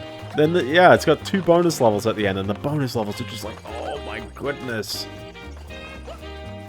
Oh, do I just jump it? I guess I just jump it. Whee! We're on cake, we're on cake. Very nice. So, I don't know if I will actually be able to beat this, because I've spent almost as long in the one level, and it took an arduous amount of effort for me to actually beat the 6th stage, but I got there in the end. Oh, okay, come on, I touched it. Oh, mid-air catch. Mid-air catch. Very, very nice. That being said, I would still recommend it, just don't expect to beat it. It is a very, very neat game. I love the remote control aesthetic. You know, like you're watching from a distance, and it works really well. It's kind of like as you'd want a 3D version of the isometric racing games to work out.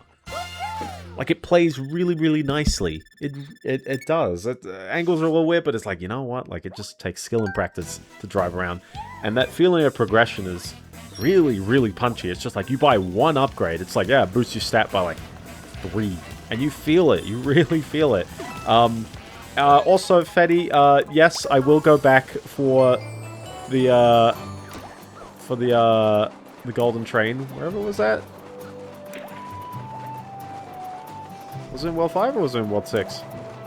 No, it would have been here, right? Nope. I've complete World 5. World 5. Thank you, Tom.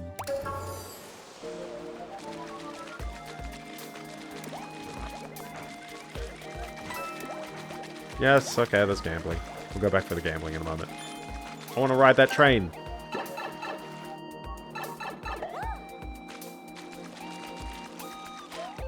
Okay. And ride it choo-choo. Yes. And the trick is, we don't die this time. We just don't die.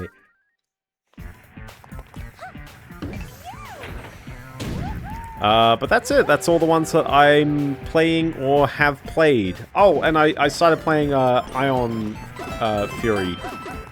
Not Iron Maiden, Ion Fury. But again, I will say more about that once I've beaten it. I did notice the secret pipe behind the train in the hub. Especially after you mentioned it.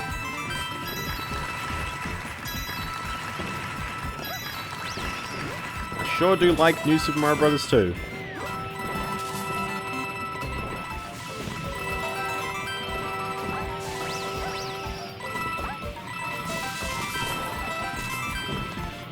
Like, we were right at the end and I botched it up.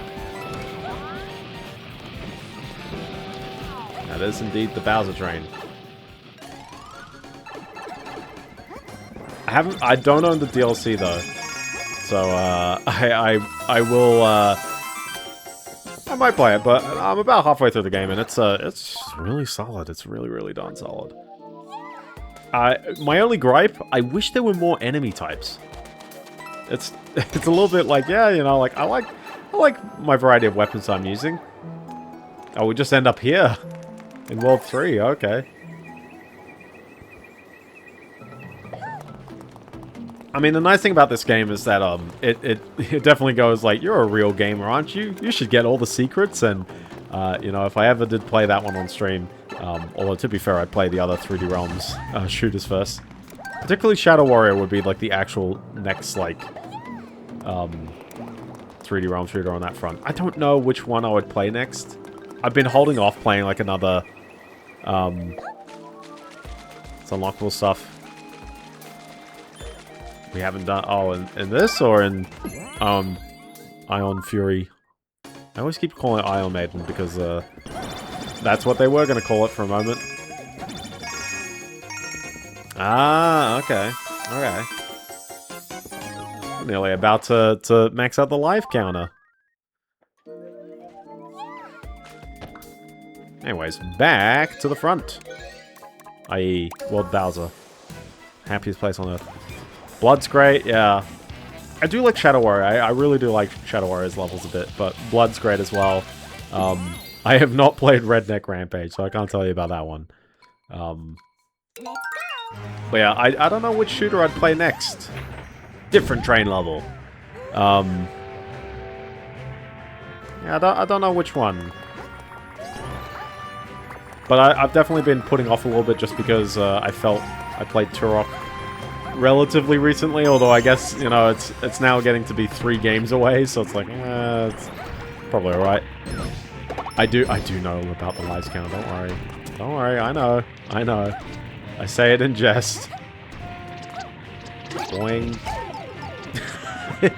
one point for idea on that one, but not a point for execution.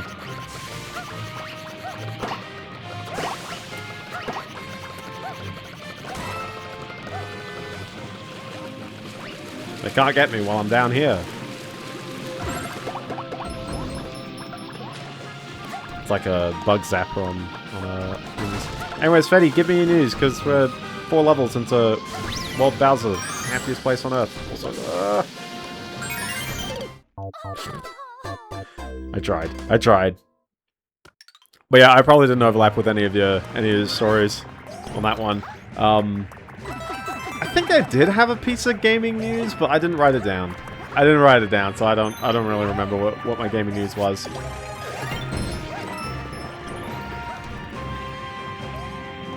Other than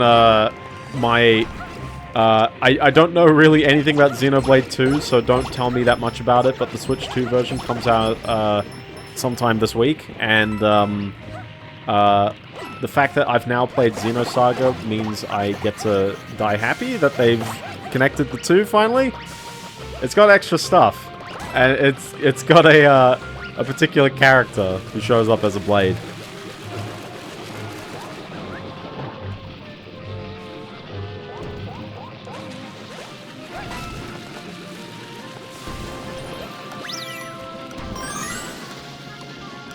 Go.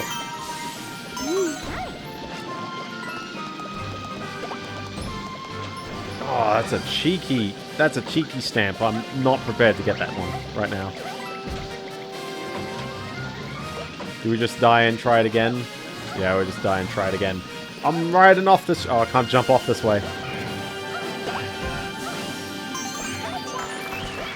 I'm jumping off this train. It's possible to play physical disc on FPGA cores. You just need an external drive. Oh, that's interesting. Is this for... I mean... Well, I guess... Are all FPGAs built equally, or is it just like... I guess in theory they are. It just depends on how fast they are, I guess. We need to be making FPGAs way faster. It's like that and tape drives. Those are the 2 things that I really wish were more ubiquitous, but unfortunately, I don't know why the prices are not going down on them. All the memory is going out in the world. I don't need memory. I just need, like, field programmable gate arrays, okay?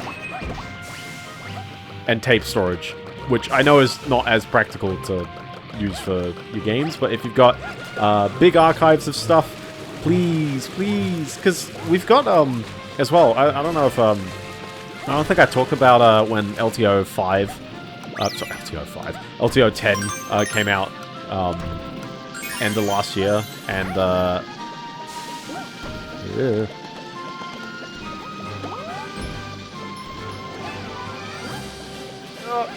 We're good, we're Gucci. I don't think I mentioned when that released, but the tapes are 30 terabytes, and now there's a 40 terabyte variant of the tape. And they always say that you can... True, they probably work too. But nah, it's... Boom boom. Boom boom. Too bad that I've forgotten the female Boom Boom's name. It's not Bam Bam, is it? Now there's 8 of them. It's Pom Pom. Sorry, she says Boom Boom all the time. I know it wasn't Boom Boom, but sorry, they don't write these enemy names in the game. Where do people even find the names? How do we know what the names really are? Are we just running off like someone on the Mario Wiki's headcanon?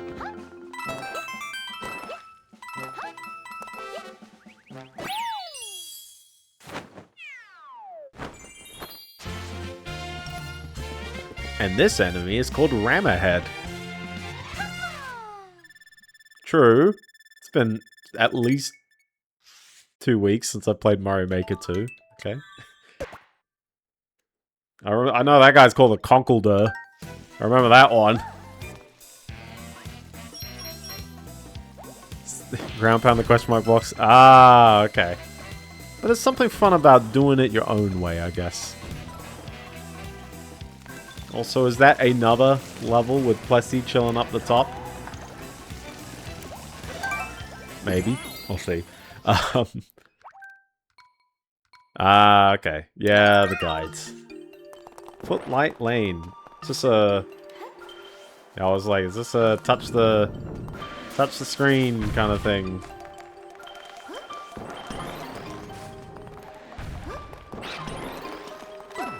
It's been a while since we've done a touch the screen level. Also, wow, they're really loving the boomerang all of a sudden. It's come out of nowhere.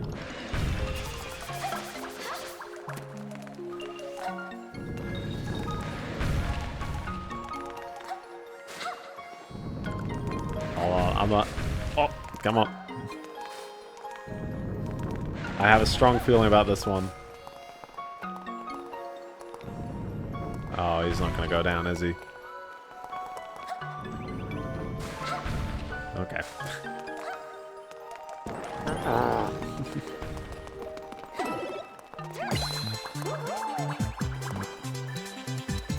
Oh, really? Okay.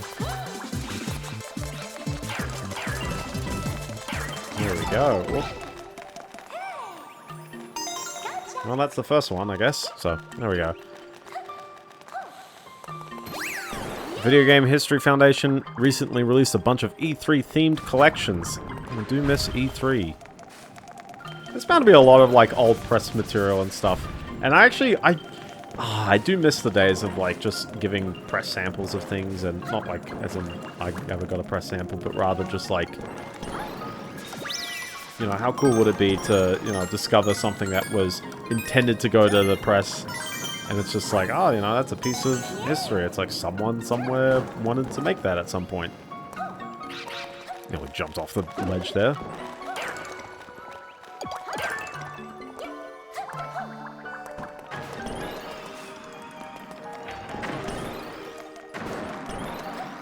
I like how even in World 8, we're getting really, really neat ideas for levels as well. Other than we're using the cats a bit more. Also, hi. I love how, like, nothing seems too bizarre or unindicated. If I don't recognize something, that's because I suck. More than the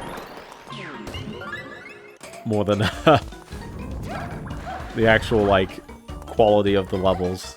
Like, every single one of these levels feels fun and inventive, and... It's definitely trying, like, something, you know, weird and new. I like it. I really like this one. This game's great. Nintendo's out there going, oh my gosh, this guy, you know, this guy's vouching for our game. Or they don't know about me. One of the two. Hopefully they don't recognize the, Munchlax profile pic.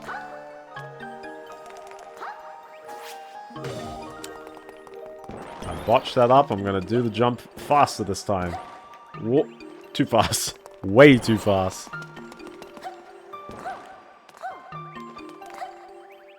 There you go. Way better. Footage of Charles Martinet doing a Donkey Kong voice and a high-quality version of the $299 Sony presentation at E3 1995. $299 is like... That's vintage, man. It's hilariously vintage. Bullet Bill.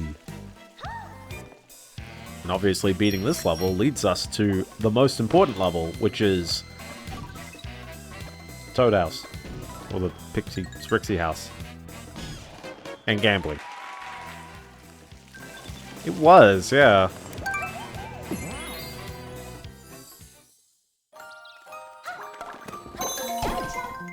More stamps was always good. I feel like everyone... I mean... I miss the days when everyone roasted each other, and within good spirit roasting. It's been a while since we've had a good roast, other than Sony getting rid of the disk drive. Reminder, Sony is getting rid of the disk drive because they think that despite 73% of PlayStation 5 owners purchasing the disk drive version instead of the diskless version, they think no one buys games physically anymore. And I love the absolutely, like, somewhat tone-deaf people on, you know, like, I mean, some of them claim to work in the industry, and they're like, yeah, no one buys digital anymore. No one buys physical anymore. It's like, it's not no one. I don't think it's worth it. I think it's really rough in the bad rap, eventually. But I'm amazed that, like, you know, the fact that the debates are still going on about whether it was, like, right to do that, I think goes to show that, like, this is really striking a nerve with people. And the irony is that, like, you know, we have Halo that just came out. The Halo, Combat... Not Combat Evolved, it's, Campaign Evolved. What a weird name, by the way. What a weird release, by the way. I don't even know. What's up, Steve? How you doing? But, also, air water. It's water, but it's in the air. Everyone likes the air water. Sony knows what they're going to cause.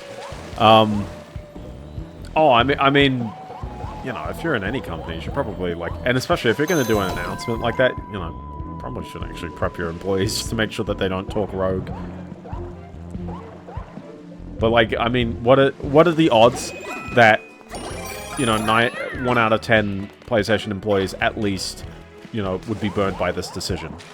As in, personally, them playing on the PlayStation, they would be burned by the fact that now they can't play the games in the way that they wanted to in the past. Like, that's I think the touch point is, like, you know, it's obviously going to run people the wrong way. Where are the green stars? Where are they hiding?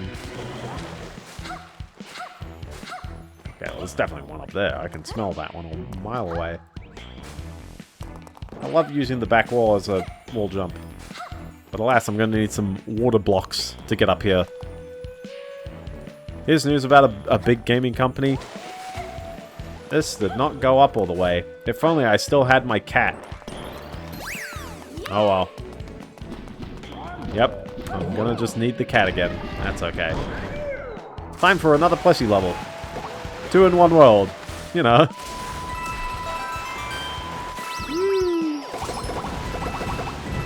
And a lot of carnage while we're at it. There you go. Great Plessy level. Thank you, Plessy.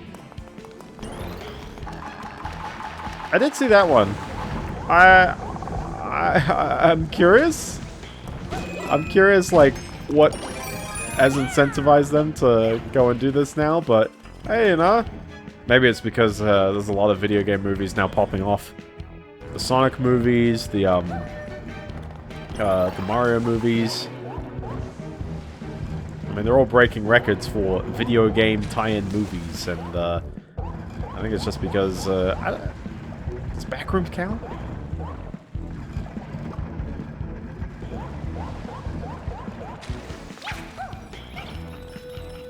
The cloud section. How are they gonna make a Pong movie? Maybe it's just gonna be like a tennis movie. 2 men trapped in the void.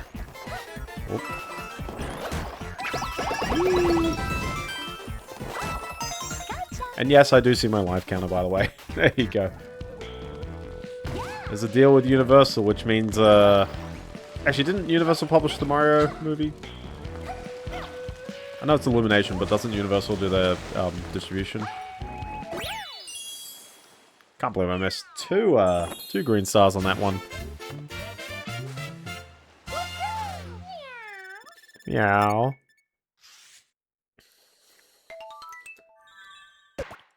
Boop, boop. Well, another attempt at this level, I guess. That is true. They do have that. I'm gonna do that mushroom house, the toad house later. We need to get the goods. We're gonna get the good stuff.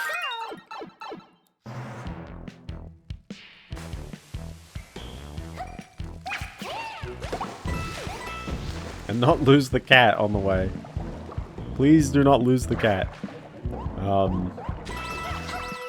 But I guess on the other hand, it's like, you know, there's a lot of companies that announce movie ideas way too early, and then they end up not happening. And you might wonder whether that line in Deadpool and Wolverine when Wesley Snipes said there will only be one blade becomes really ironic now, as opposed to kinda ironic. Yeah. Yeah, you know. But hey, we can talk about movie studios announcing things too early, but at least they didn't announce Beyond Good and Evil 2.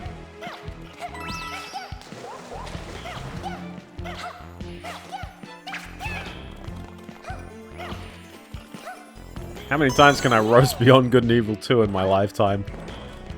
Listen, if it comes out and it's actually like an amazing game, I will be very, very happy at least. I'm not going to like eat my words or anything, because it's like I'm not predicting it's going to be a bad game. I got no clue, but I don't have any hope that it's going to come out. Sega Rally Championship! Everyone likes the Sega Rally Championship. Oh, look at green stuff. Imagine they've announced a Zelda Ocarina of Time remake and they only show... True. I saw a tweet which was the guy who's playing Zelda... Sorry. What if Zelda was a guy? No, the guy playing Link in the live-action Legend of Zelda movie, he said that he hadn't played Breath of the Wild until, like, very, very recent. I think either that or he said he is playing it. And, he gave a good reason, which was he was too young to have played Breath of the Wild, which makes you feel old. That game came out 9.5 years ago. Do you feel old yet?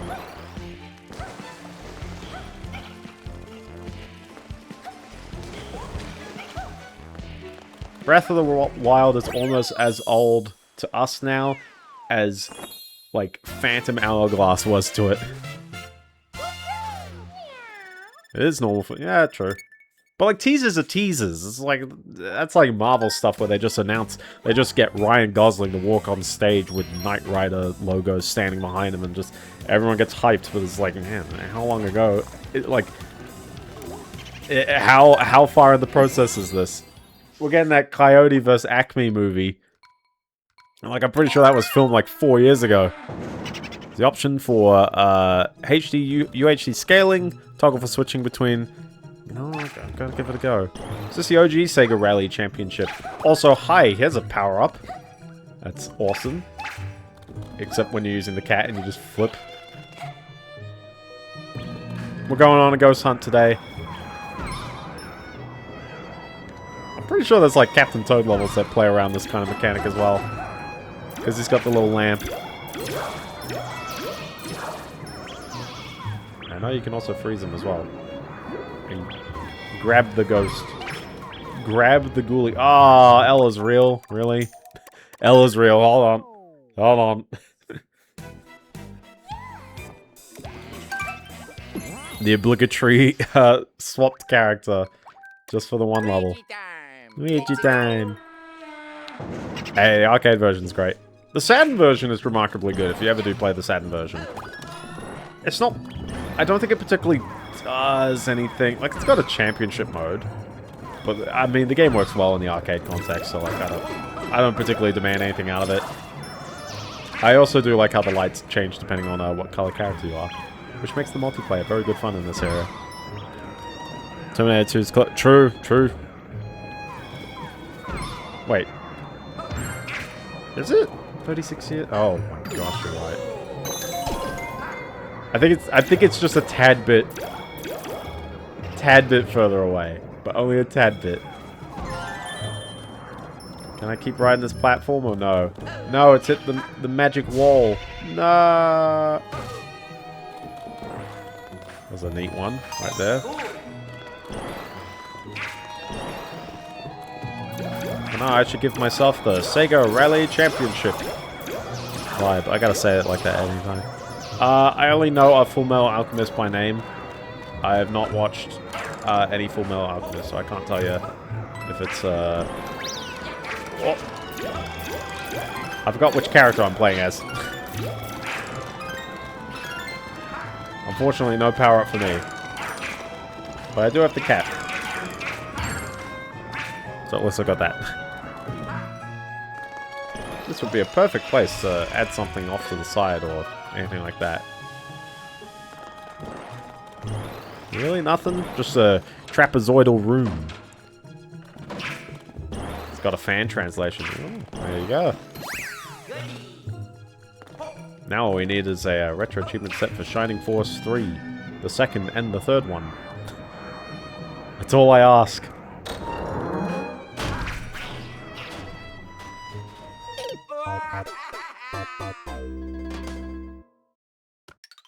I didn't want to say anything after I slipped off the platform, but now I really don't want to say anything, given that I don't think anyone has ever tested going down there. No one in the history of Dota has ever seen that. Did you know that it's just a whole... Oh, come on. Well, I was gonna die anyway, so...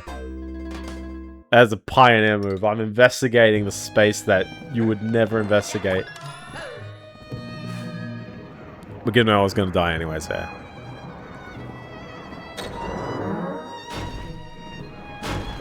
Alright, we're gonna be ready to do the jump. I should have seen this coming a mile away, though, I tell ya.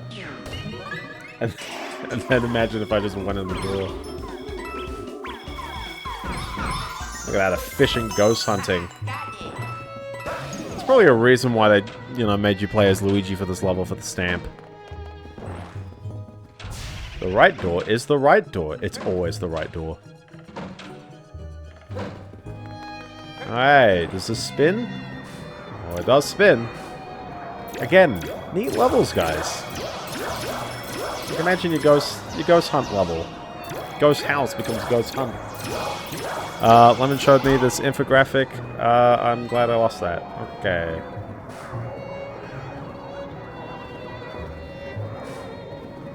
Don't spook me, I'm already dead. I like this shimmering around this guy. The hit windows of a ton of rhythm games. That'd be interesting. The last hit I was paying attention to. That was on me for actually dying there. Listen, we're in World A, come on. Everyone loves Guitar Hero and its bizarrely big 100 millisecond hit window. But here's a question, what's the hit window on Parappa the Rapper on the PS1? Because no one understands that one. Parappa 2 I can play. Parappa 1, I got no clue what's going on there.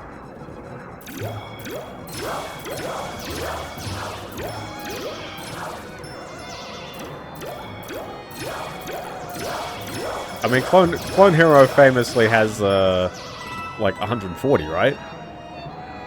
It's like 70 both ways, isn't it? But it feels even wider because of the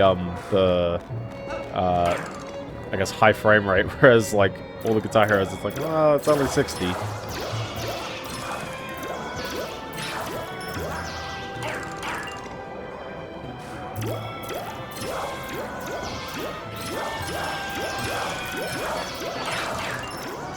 Oh! Ah! I lost my momentum off these bones. I got boned just then. Alas.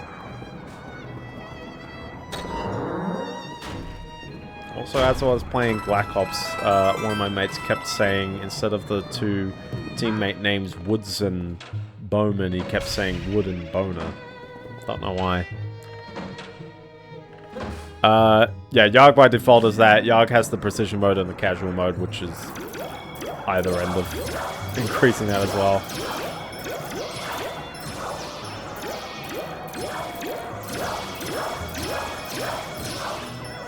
What's the Red Octane one that's gonna come out? I know we know nothing about that, by the way. So, what was it called? Stage Dive? Or is that a different one? Forgot the name of it. No, they'll never sponsor me. Yeah, Stage something. Stage Fright.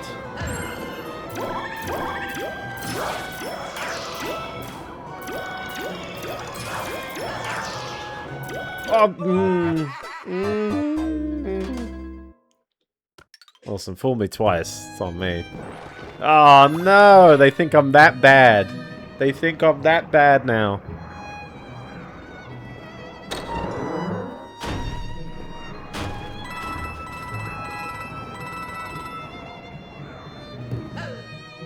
Listen, I have too much pride. I have too much pride to stoop down to the invulnerability to Nuki Leaf.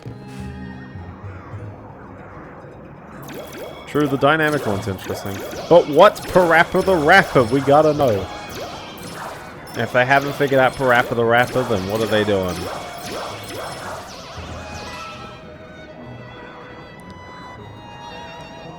Also, I'm curious what the hit window on the Miku games are, because I've been playing much more Miku, and I've still got like 50 songs to play on hard before I fully jump into extreme. But I'm trying a few out, and I can beat a couple on extreme, but they are certainly much more involved than I'm used to. And when I say a couple, it's like I can beat like some of the 8 difficulty ones. Some of them, though. There's like other ones where it's just like, yeah, nah.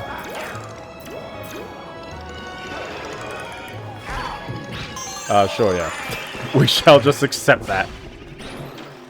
It has Future Tone? Yeah, we can give Future Tone a pick. Good game. Cool is plus or minus 50.01 milliseconds. That makes sense. That makes sense. And then I guess what's the... What would it be? Great? Or good? Good's the other one. Good feels like it's 100.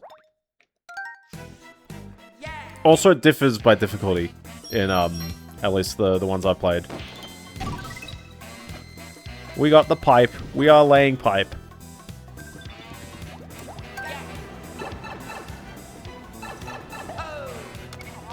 Check it out. Hold on. We really need to check it out. Dude, I love this whole setting right here. That's right, Green Star spam.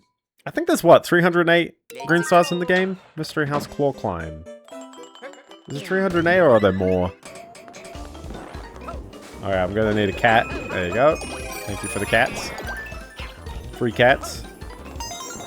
This will make my life a lot easier to, at least get some cats again.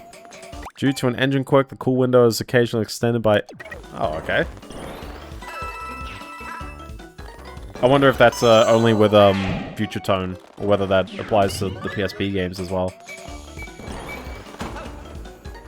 Ugh. Ugh. It's a bit weird with no music on that one. Well, this seems like a straightforward just run across the gap and run up the thingy.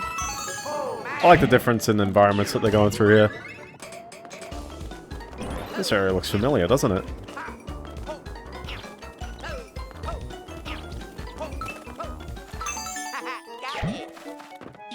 Again, I love these palaces. Also, listen, if I had forgotten about breaking bricks from the side, kind of forgotten them by now.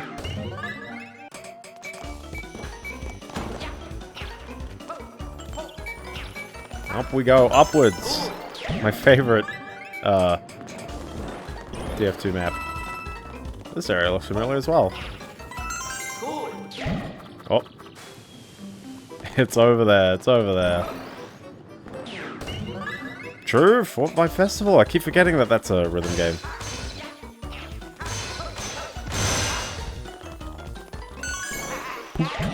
Pootis. Man, it's been ages since I've actually played TF2, I tell ya. I got mates who are doing Counter-Strike all the time, but Counter-Strike is, I don't want to say it's too sweaty for me, because, like, all competitive games are too sweaty for me. It's not a Counter-Strike thing. 125 milliseconds for good and 25 for perfect. It's a fairly wide window. There we go, 235! Making big progress. How many levels we got left of this world?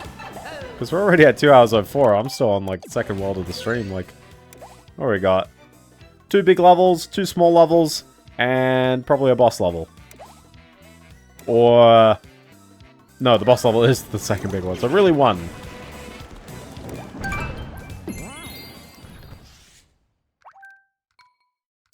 Grumblump Inferno. The Grumblumps. You gotta watch out for the Grum... Oh, are those the Grumblumps? I love how the walls there just to, you know, provide aesthetic. Also, it's dreadful. It's dreadful. Is Ez2on. Ez2on? I got one. You know, there's no reason I'm still Luigi, by the way. I should probably just correct for that mistake. Can I switch character here or no? We gotta switch back to Peach. Oh my gosh, 8 milliseconds. What is Ez2on released on? And, like, is 8 milliseconds realistic?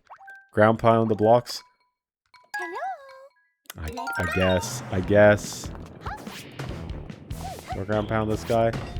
Now I'm angry. Whoop, whoop, whoop. Try being a bit too aggressive. Okay, 8 milliseconds makes a bit more sense. Because, yeah, tons of console games split that up too much.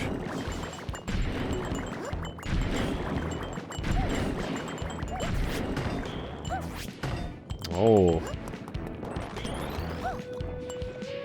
Oh, now he's unhappy.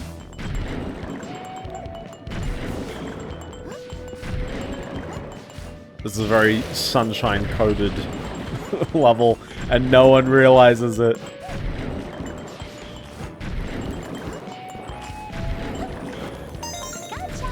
I like the idea, though. I like the idea of the level.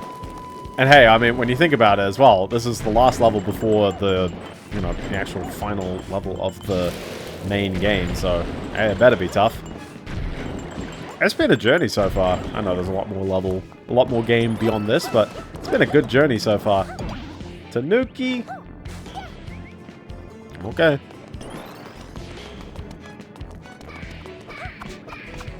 The latest Ez2on game is on Steam. I mean, you gotta release your games on Steam. That's how you get your visibility. Imagine being like, I'll say Tim Sweeney in particular. Imagine being Tim Sweeney. You know, you want to make a storefront that like competes against. There was an attempt. There was an attempt there. You want to make a storefront that competes against Steam.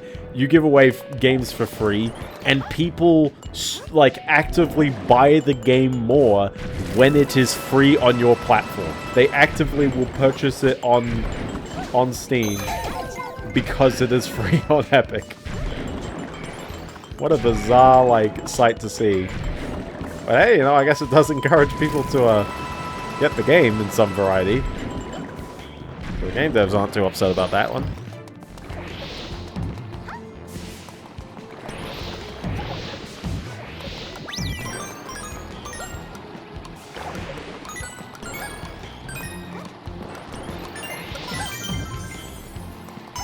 There we go, that was solid, that was good there.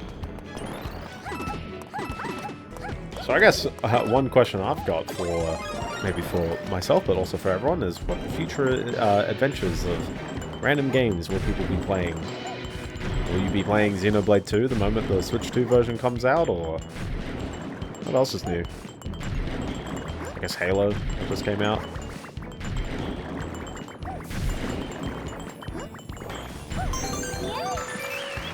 Love that green star placement. Oh, no, I've lost it. No, we're good. We're good. Oh, I've lost it. Oh, we're good.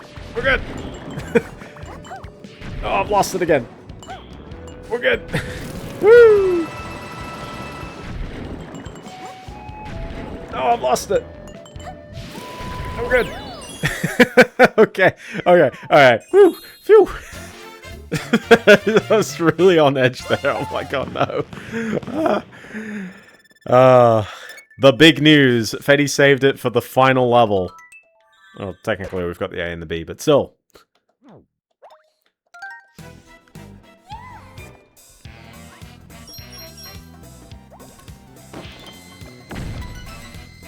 He's having connection... No, not the connection issues. So unfortunately, we can't fight Big Bowser because we've got sort of Bowser boss stages on the way. So before we go to the happiest place on Earth, we gotta visit the Refights Motley Boss Blobs Encore. Fight time! I didn't mind this boss fight though, it was good fun.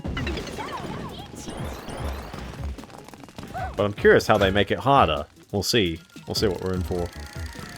You remember this guy? The guy with the good shader balls. You know, the... So as you may have heard about it. Yeah, this thing. But now he does ground pound attack.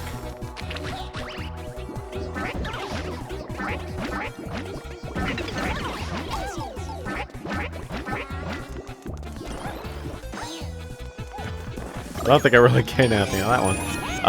True, the Microsoft came out with that. Now you can play Blinks the Time Sweeper and Conquer on PC. I don't know how that actually runs. Has anyone actually tried it out? I've just sort of accepted the announcement, but I never really I never really checked to see that, like, what was the actual, like, outcome of that? How well does it run? I assume, though, that, like, effectively it is just an emulation layer. Although, maybe they've got some... The reason why it only supports so many games right now is because they're, you know, detaching some of the engine limitations on the way. I'm curious how they're going about it, I guess. Maybe you know more than I do, Fetty, on that one. Can you imagine leaving this level and not grabbing the green star while you're at it?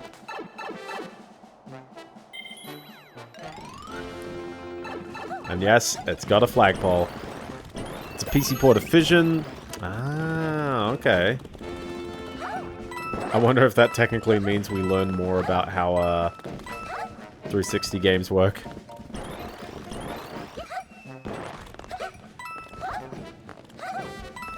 And then suddenly we have an Xbox One emulator, and no one asked why. Oh, it's double emulator. Double emulator all the way across the sky. Well, technically it's a triple emulator. Well, we're not emulating we're porting an emulator that emulates another thing.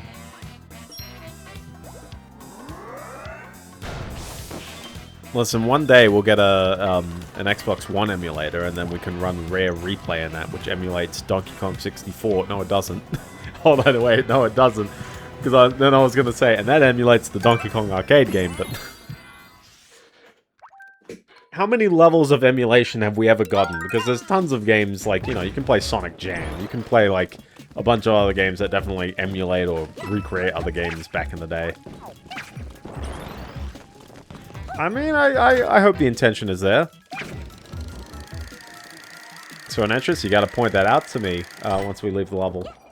This is a sandy level because we have the sandy boss.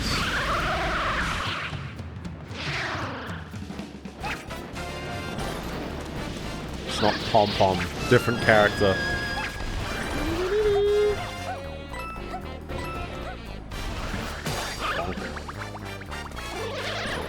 I sure do like rehashing boss fights, but hey, you know, doesn't every game.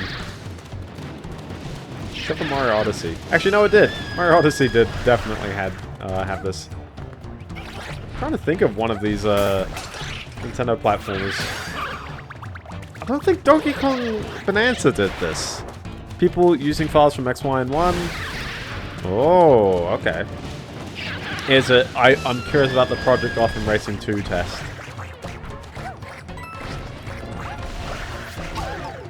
Well, there was an attempt there. Now I have to actually jump on these plates like a normal human being.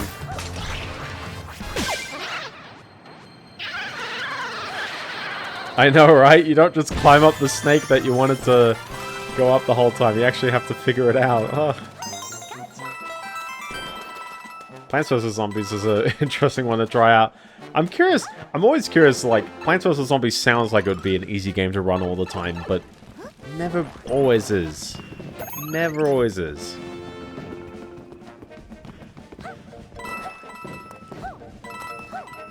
Maybe it's because it's often a raw dog, like... Is it scripted? Maybe that's the thing, is that games with scripting engines generally might be a bit trickier. Or alternatively, they might just be easier to emulate, who knows? Peach is very happy-chappy. Oh. Now, if only I saw an entrance to something. If only.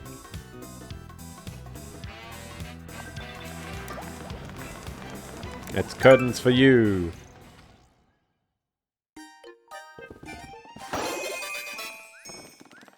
Must be the final level as a Tanuki. I say that as I take the boomerang out. Yeah, no, I'm curious about the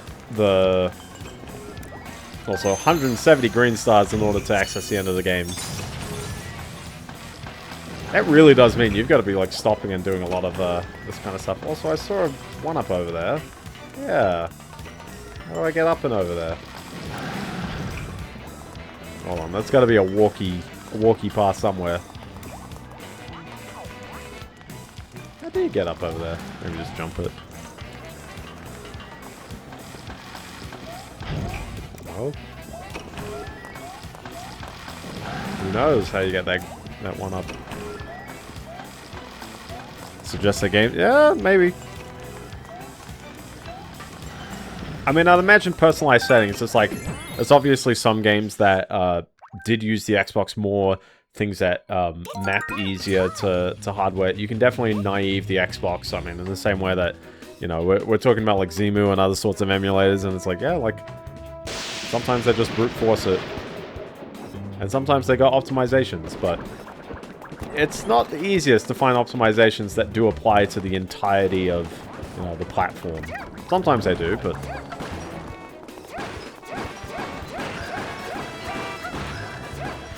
Playing Street Fighter right here.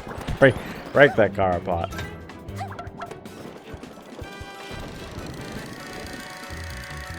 But here's a question. How does Viva Pinata run? And I know we have a PC port of Viva Pinata, but still...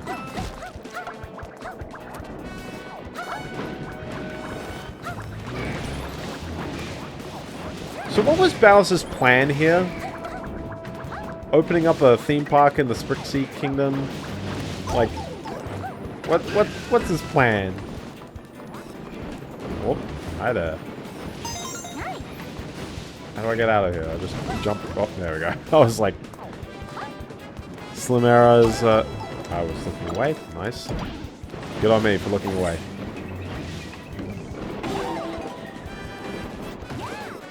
Yeah, I'd imagine if you gotta tweak profiles, like, that probably seems like the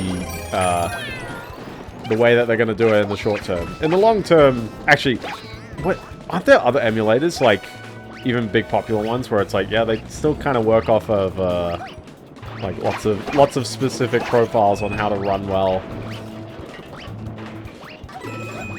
Cat. Goodbye, Tanuki. You do well. You think there's anything down below, or no? We're just waiting. We're just waiting, okay. N64? Maybe. Yeah, maybe. I don't know if Nintendo 64 emulators currently do it. Maybe, I don't know if, it doesn't RetroArch. But I know I have to keep tweaking it every single game. Hello, how you doing? Woo. Kill the bullies? Kill the bullies. Slay the bullies.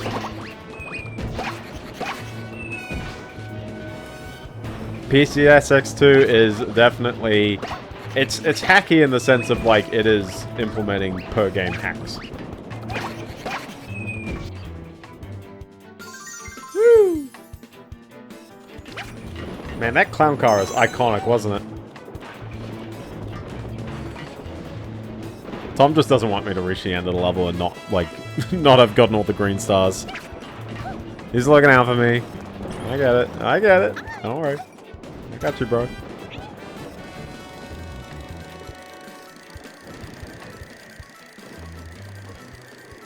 Also, how many Mario games or games from the studio end in big tower boss fight or finale? It's even raining all the time here.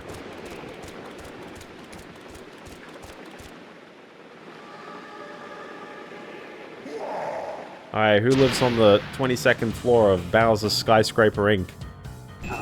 That is true. It becomes more eventful if we do finish with everything. That's right. Bowser's the bottom. How could you, Bowser? I'm all furry now.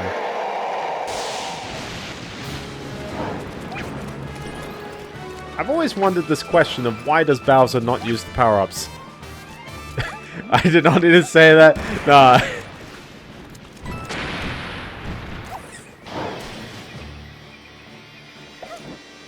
I have to say everything, man. It's gotta come out. You know what's the best part? I'm very certain I was thinking of that the moment I played this game, and that's because I had a very, very immature mind when I was a teenager. And unfortunately, it's not gotten any better. Yes, I was technically a teenager when this one came out. I'm not that old.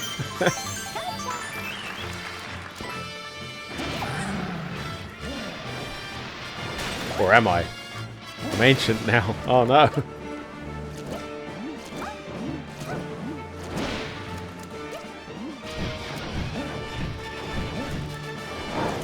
Is it worth it?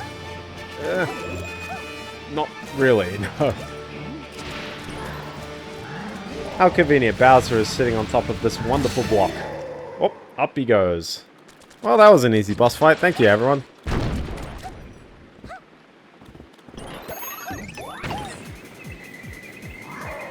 No, we got like tons more skyscraper to go.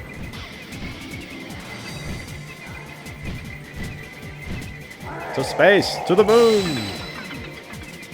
Also, imagine, like, having a skyscraper, like, apartment or hotel room or something, and you're just, like, in the clouds. Like, the cloud just clashes with you all the time. You need to dump some files of a BC Exa. Okay. Lots of instructions in order to pull this off. Oh, there he is. We're playing Rampage.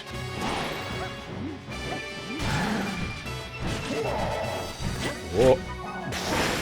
I nearly botched that one up so bad just then. Oh, no.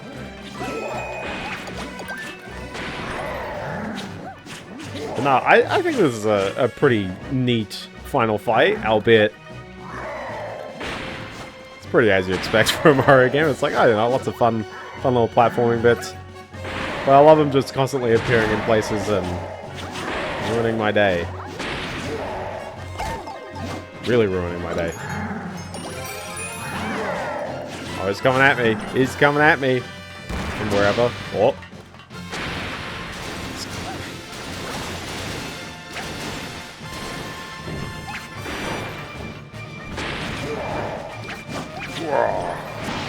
Also, thank you for the follow, Mr. Kennedy. Or Kendi.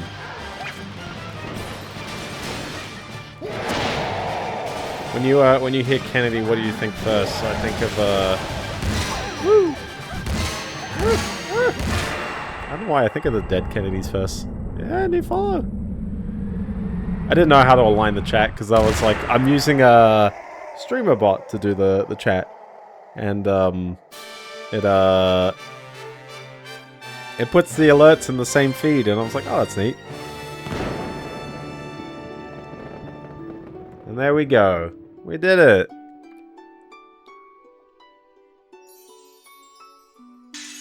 Gotta have that soft music. What is that? Is that a harp? Probably is. Yeah, Bowser is long gone. Oh, I should have waited like 5 seconds to have that show up. Have the 100 seconds kick in. It's like, oh, you're going too slow. Also, look at that. Freebie stamp. Freebie stamp. Who would miss that? Now, there's only one thing I can mess up here. I could very easily mess this up. There's a reason why it was a Peach stream. I didn't want to mess that one up, I tell ya. And there we go. This is the canonical end of the game. There's still more to do after this, but hey, you know, this is a very, very solid beat of the game. And that's it. That's Mario 3D Land. 3D World. Wrong game. Mario 3D World on the Switch. I like the momentum changes. We still got more, of course. But I like the momentum changes. It definitely feels a lot more action-packed, a lot more It feels harder than it used to be. Pointing is a bit awkward, but it doesn't show up that often, and it works fine for what you need to do with it, I guess. But this game holds up very well aesthetically. I think it's because there's a lot of stuff going on the Wii U, and they're quite simple geometrically. A lot of the effects are just like, you know, a good art style, a good aesthetic. We got the dance. We got the dance.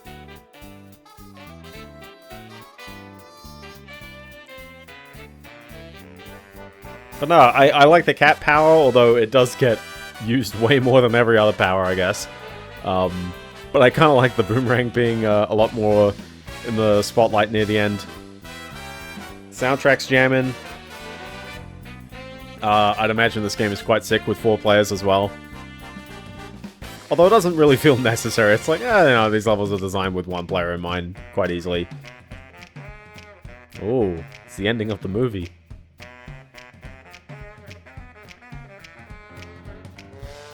Jack Black, no.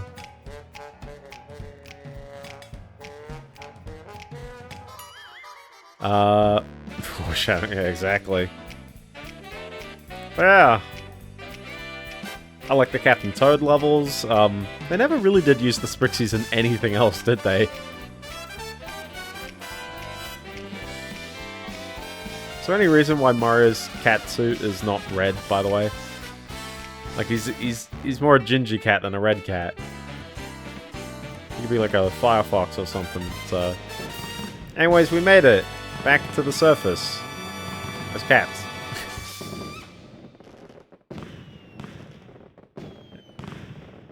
Also, whoa, whoa. Also, when I was young, that was like, oh my gosh, what?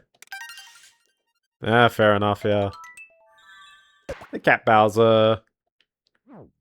I like how it's a mystery, seeing the stamp that's immediately to the right of that one. Like, is it really a mystery what we're about to unlock? But I loved how much extra stuff you could do in Mario 3D Land. We might as well resume as well for a brief moment. We'll show up as Toad. We'll do one level. We've got a little bit of time. We'll do 1 level. Bike-shaped present, exactly. So back in the overworld, talk to these Sprixies, and they're all like, hey, you know, this isn't just a middle finger rock. This is a middle finger rocket. Take that, SpaceX. We're doing this first go.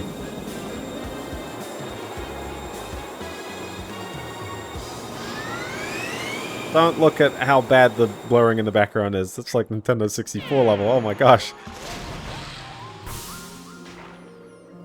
But here we are. We made it to a whole new world.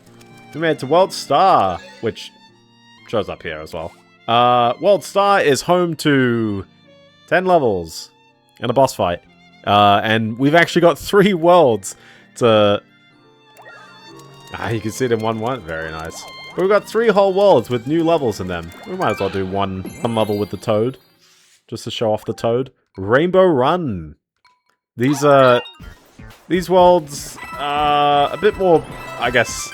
Well, they're bonus levels. They play around with ideas, but they're definitely a bit trickier than the, I guess, the existing levels.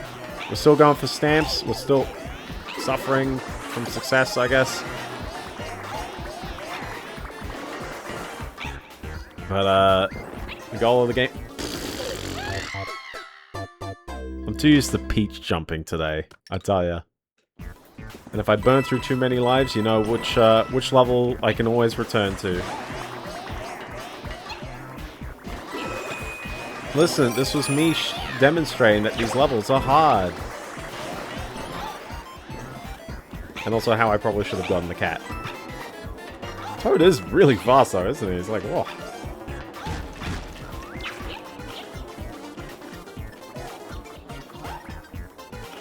Hold on, do you see that? They put time up here, really? Oh. What's with the pipe? Is this just to get down? No, no, it's for goodies.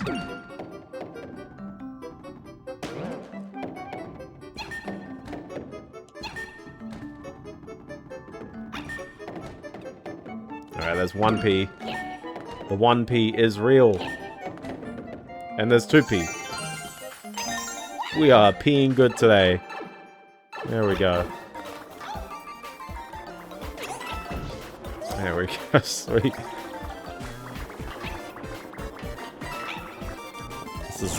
This is a stream full of quotables, I'll tell you. And another Plessy level, because why not? Why not have another Plessy level? Why not? Listen, we gotta have that Rainbow Road level, so we might as well bring Plessy along. Oh, I saw the stamp! Nah. Was there a checkpoint in the middle, or no, I just gotta do those jumps again? Oh, that was a checkpoint. Okay. I like how there's literally nothing that would have stopped me from noticing that stamp ages ago. But I just was not paying attention. Ah, I should have bowled into those. Also, hi, do I need the fire flower for this? Interesting.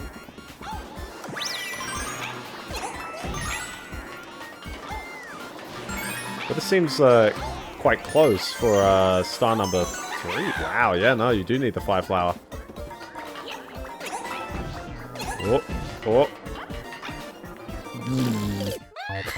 I jumped under it. Ah. Ah. See, this is going to be good fun.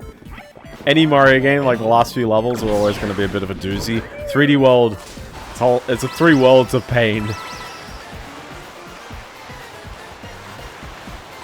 And unfortunately, me needing to bring a fire flower into this.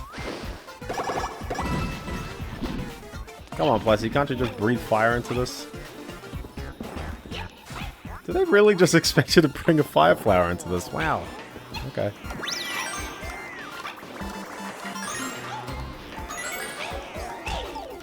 I can't remember which game it was, but the like the bonus levels were remarkable.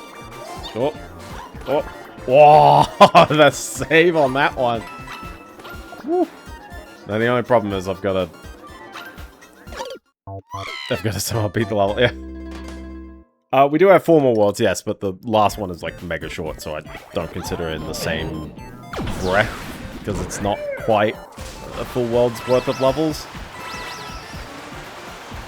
Like, it has a mystery house, it has a Captain Toad level, and then it's got one last level. Like, it's really short. You know, I should have played as Toad in the earlier levels.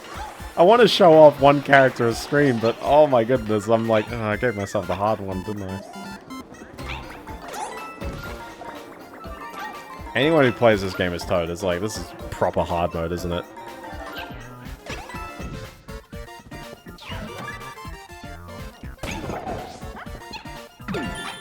Wow, wow. Wow. Well, I gotta do the level again, but oh. Doing anything as Toad, I tell you. I tell you, doing anything as Toad. Alright, which level has a fire flower that's, like, easy to go back to? Because we gotta at least, like, get the flagpole and get that 1 star, or else... Sunshine mod. I do like Sunshine, which is why I haven't played it on stream. We'll go to the... Oh, I might as well go to the Sprixie house and do all this stuff while we're at it. World 1, 2? Makes sense. Thank you, my man. Thank you, my man, Tom. You got the numbers on me. One day I will get that 777 again.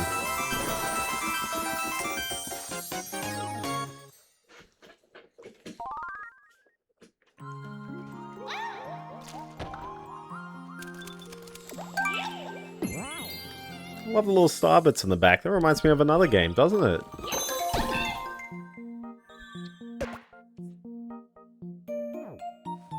For reference, like, up to 10 people oh my gosh, hide and seek in Mario and Sunshine would actually be pretty alright. Can we just do, like, you know, prop hunt Mecha Chameleon in, like, every collectathon. Yeah, it's like, oh, I wonder who is in this game. Jeez, I wonder. Is there a second one in there? Jeez, I wonder. I wonder who is in this game. Also, which... Oh, my menu. But I was like, what other stamps are we missing here? Clown car, probably some cats. More clown car. Yeah.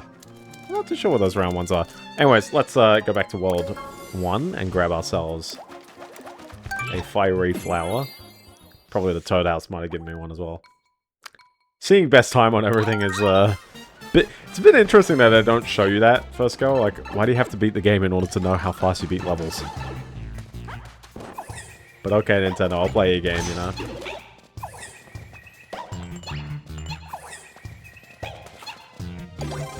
I'm not speedrunning the level, I know.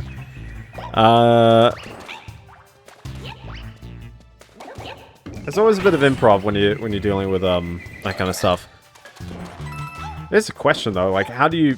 I guess when you do have a game like that where one scene is loaded at a time, how do you navigate that from a multiplayer perspective?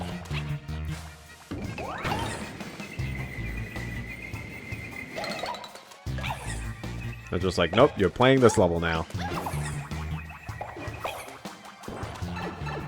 Oh, of course it's got Sonic. It always has Sonic.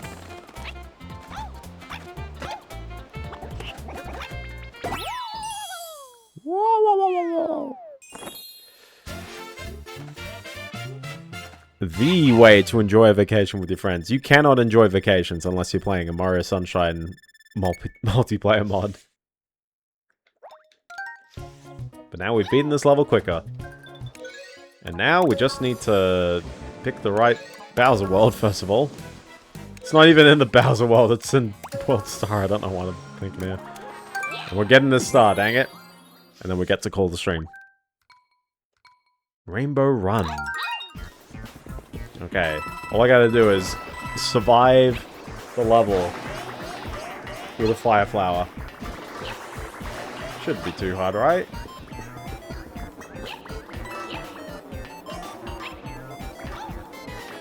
Yep. Yeah, not too bad at all. There we go. Thanks for tuning in. Oh, not done just yet. I still gotta get the flagpole. The hardest part of the entire game. The flagpole. Oh yeah. Oh, it is the end of July as well, isn't it? Not like today, but as in, because I only stream on Mondays. It is the end of July for streaming times. Doesn't really mean anything. It's not like anything happens in August, but... Wow, a cloud. Don't you miss the vines?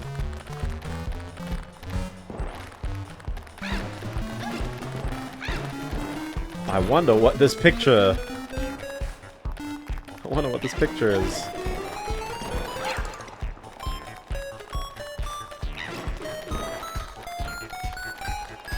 This one is such a weird one. Now I think about it, it's like, why is this in a Mario game? How many Mario games actually have, like, Zelda references?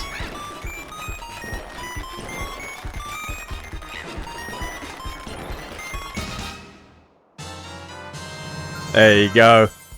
Oh, there was a hidden block with a fire flower. I went back in another level just to get it. True.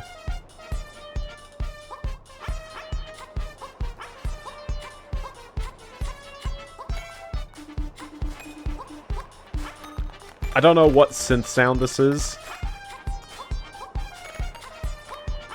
It's like it's a very like synth horn.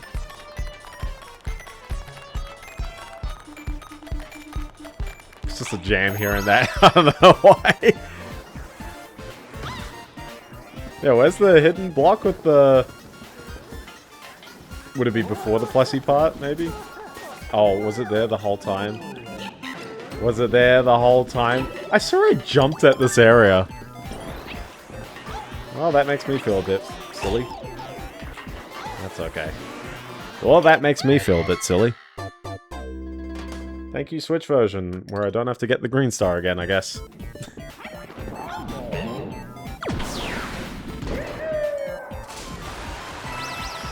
Listen, I'm running to the end of the level. We are running, boys.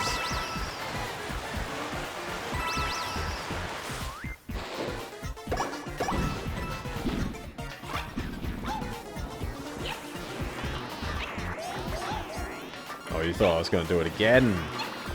Not too bad for you. It might happen again.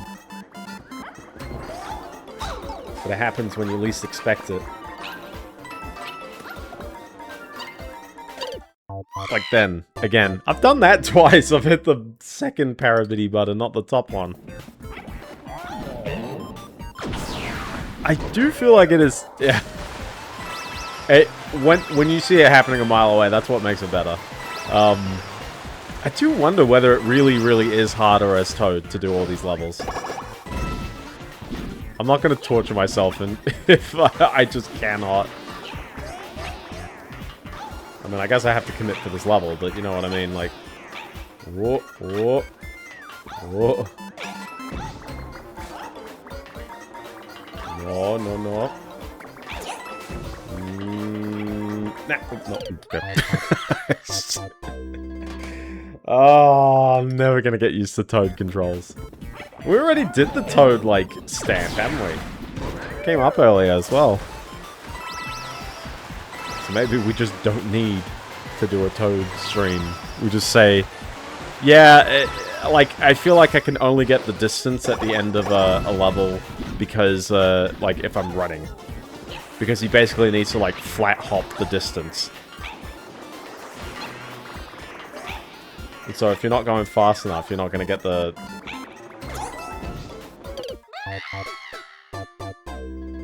You're not going to get the distance. It's just not going to happen. You can, but...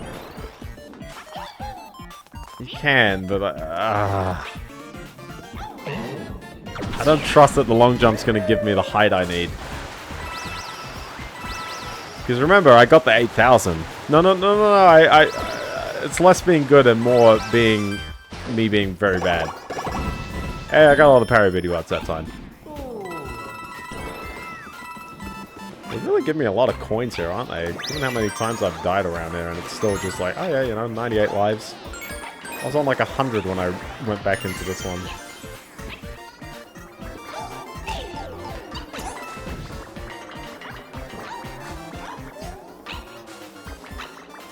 Come on. Not yet. Stay on target. Eh. I'm doing something so incredibly wrong here every time. Unless I've just picked a really bad stage to play as Toad. But no,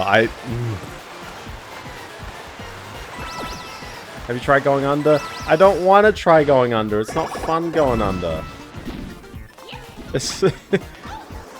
I'm just padding for content at this point. I'm doing my DSP impressions. Tune in next week while I open Pokemon cards. Or whatever cards are interesting at the moment.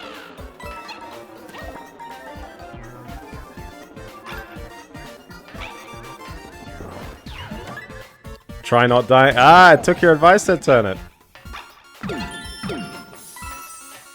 Yeah, you see what I mean? Where it's like... It really felt tight. I really don't want to do a Toad stream next stream, so... We'll leave it there. We'll leave it there. We got it. We got there in the end. We got there, so... Well, what an eventful stream. I only did 2 worlds. I knew we'd get a bit tight near the end of the game, but that's okay, so... Tune in next week when we'll, chill out with the rest of the Star World.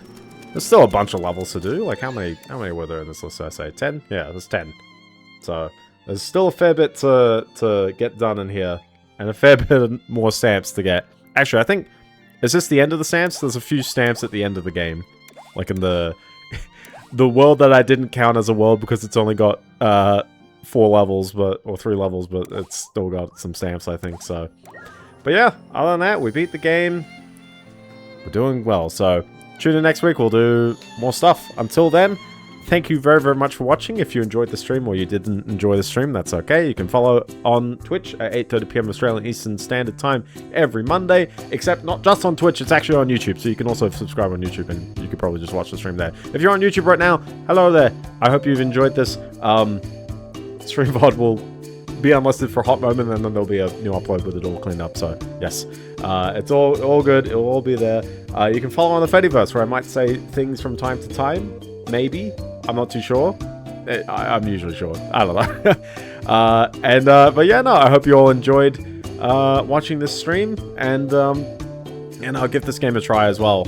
Or if you enjoyed any other things that I discussed, give those a try. Share some fun experiences about things going on, and yeah. Anyways, stay safe, eat your greens, don't stay up too late, all the usual shtick, and don't sail off ledges like Toad apparently is doing every time I play as him. So anyways, peace.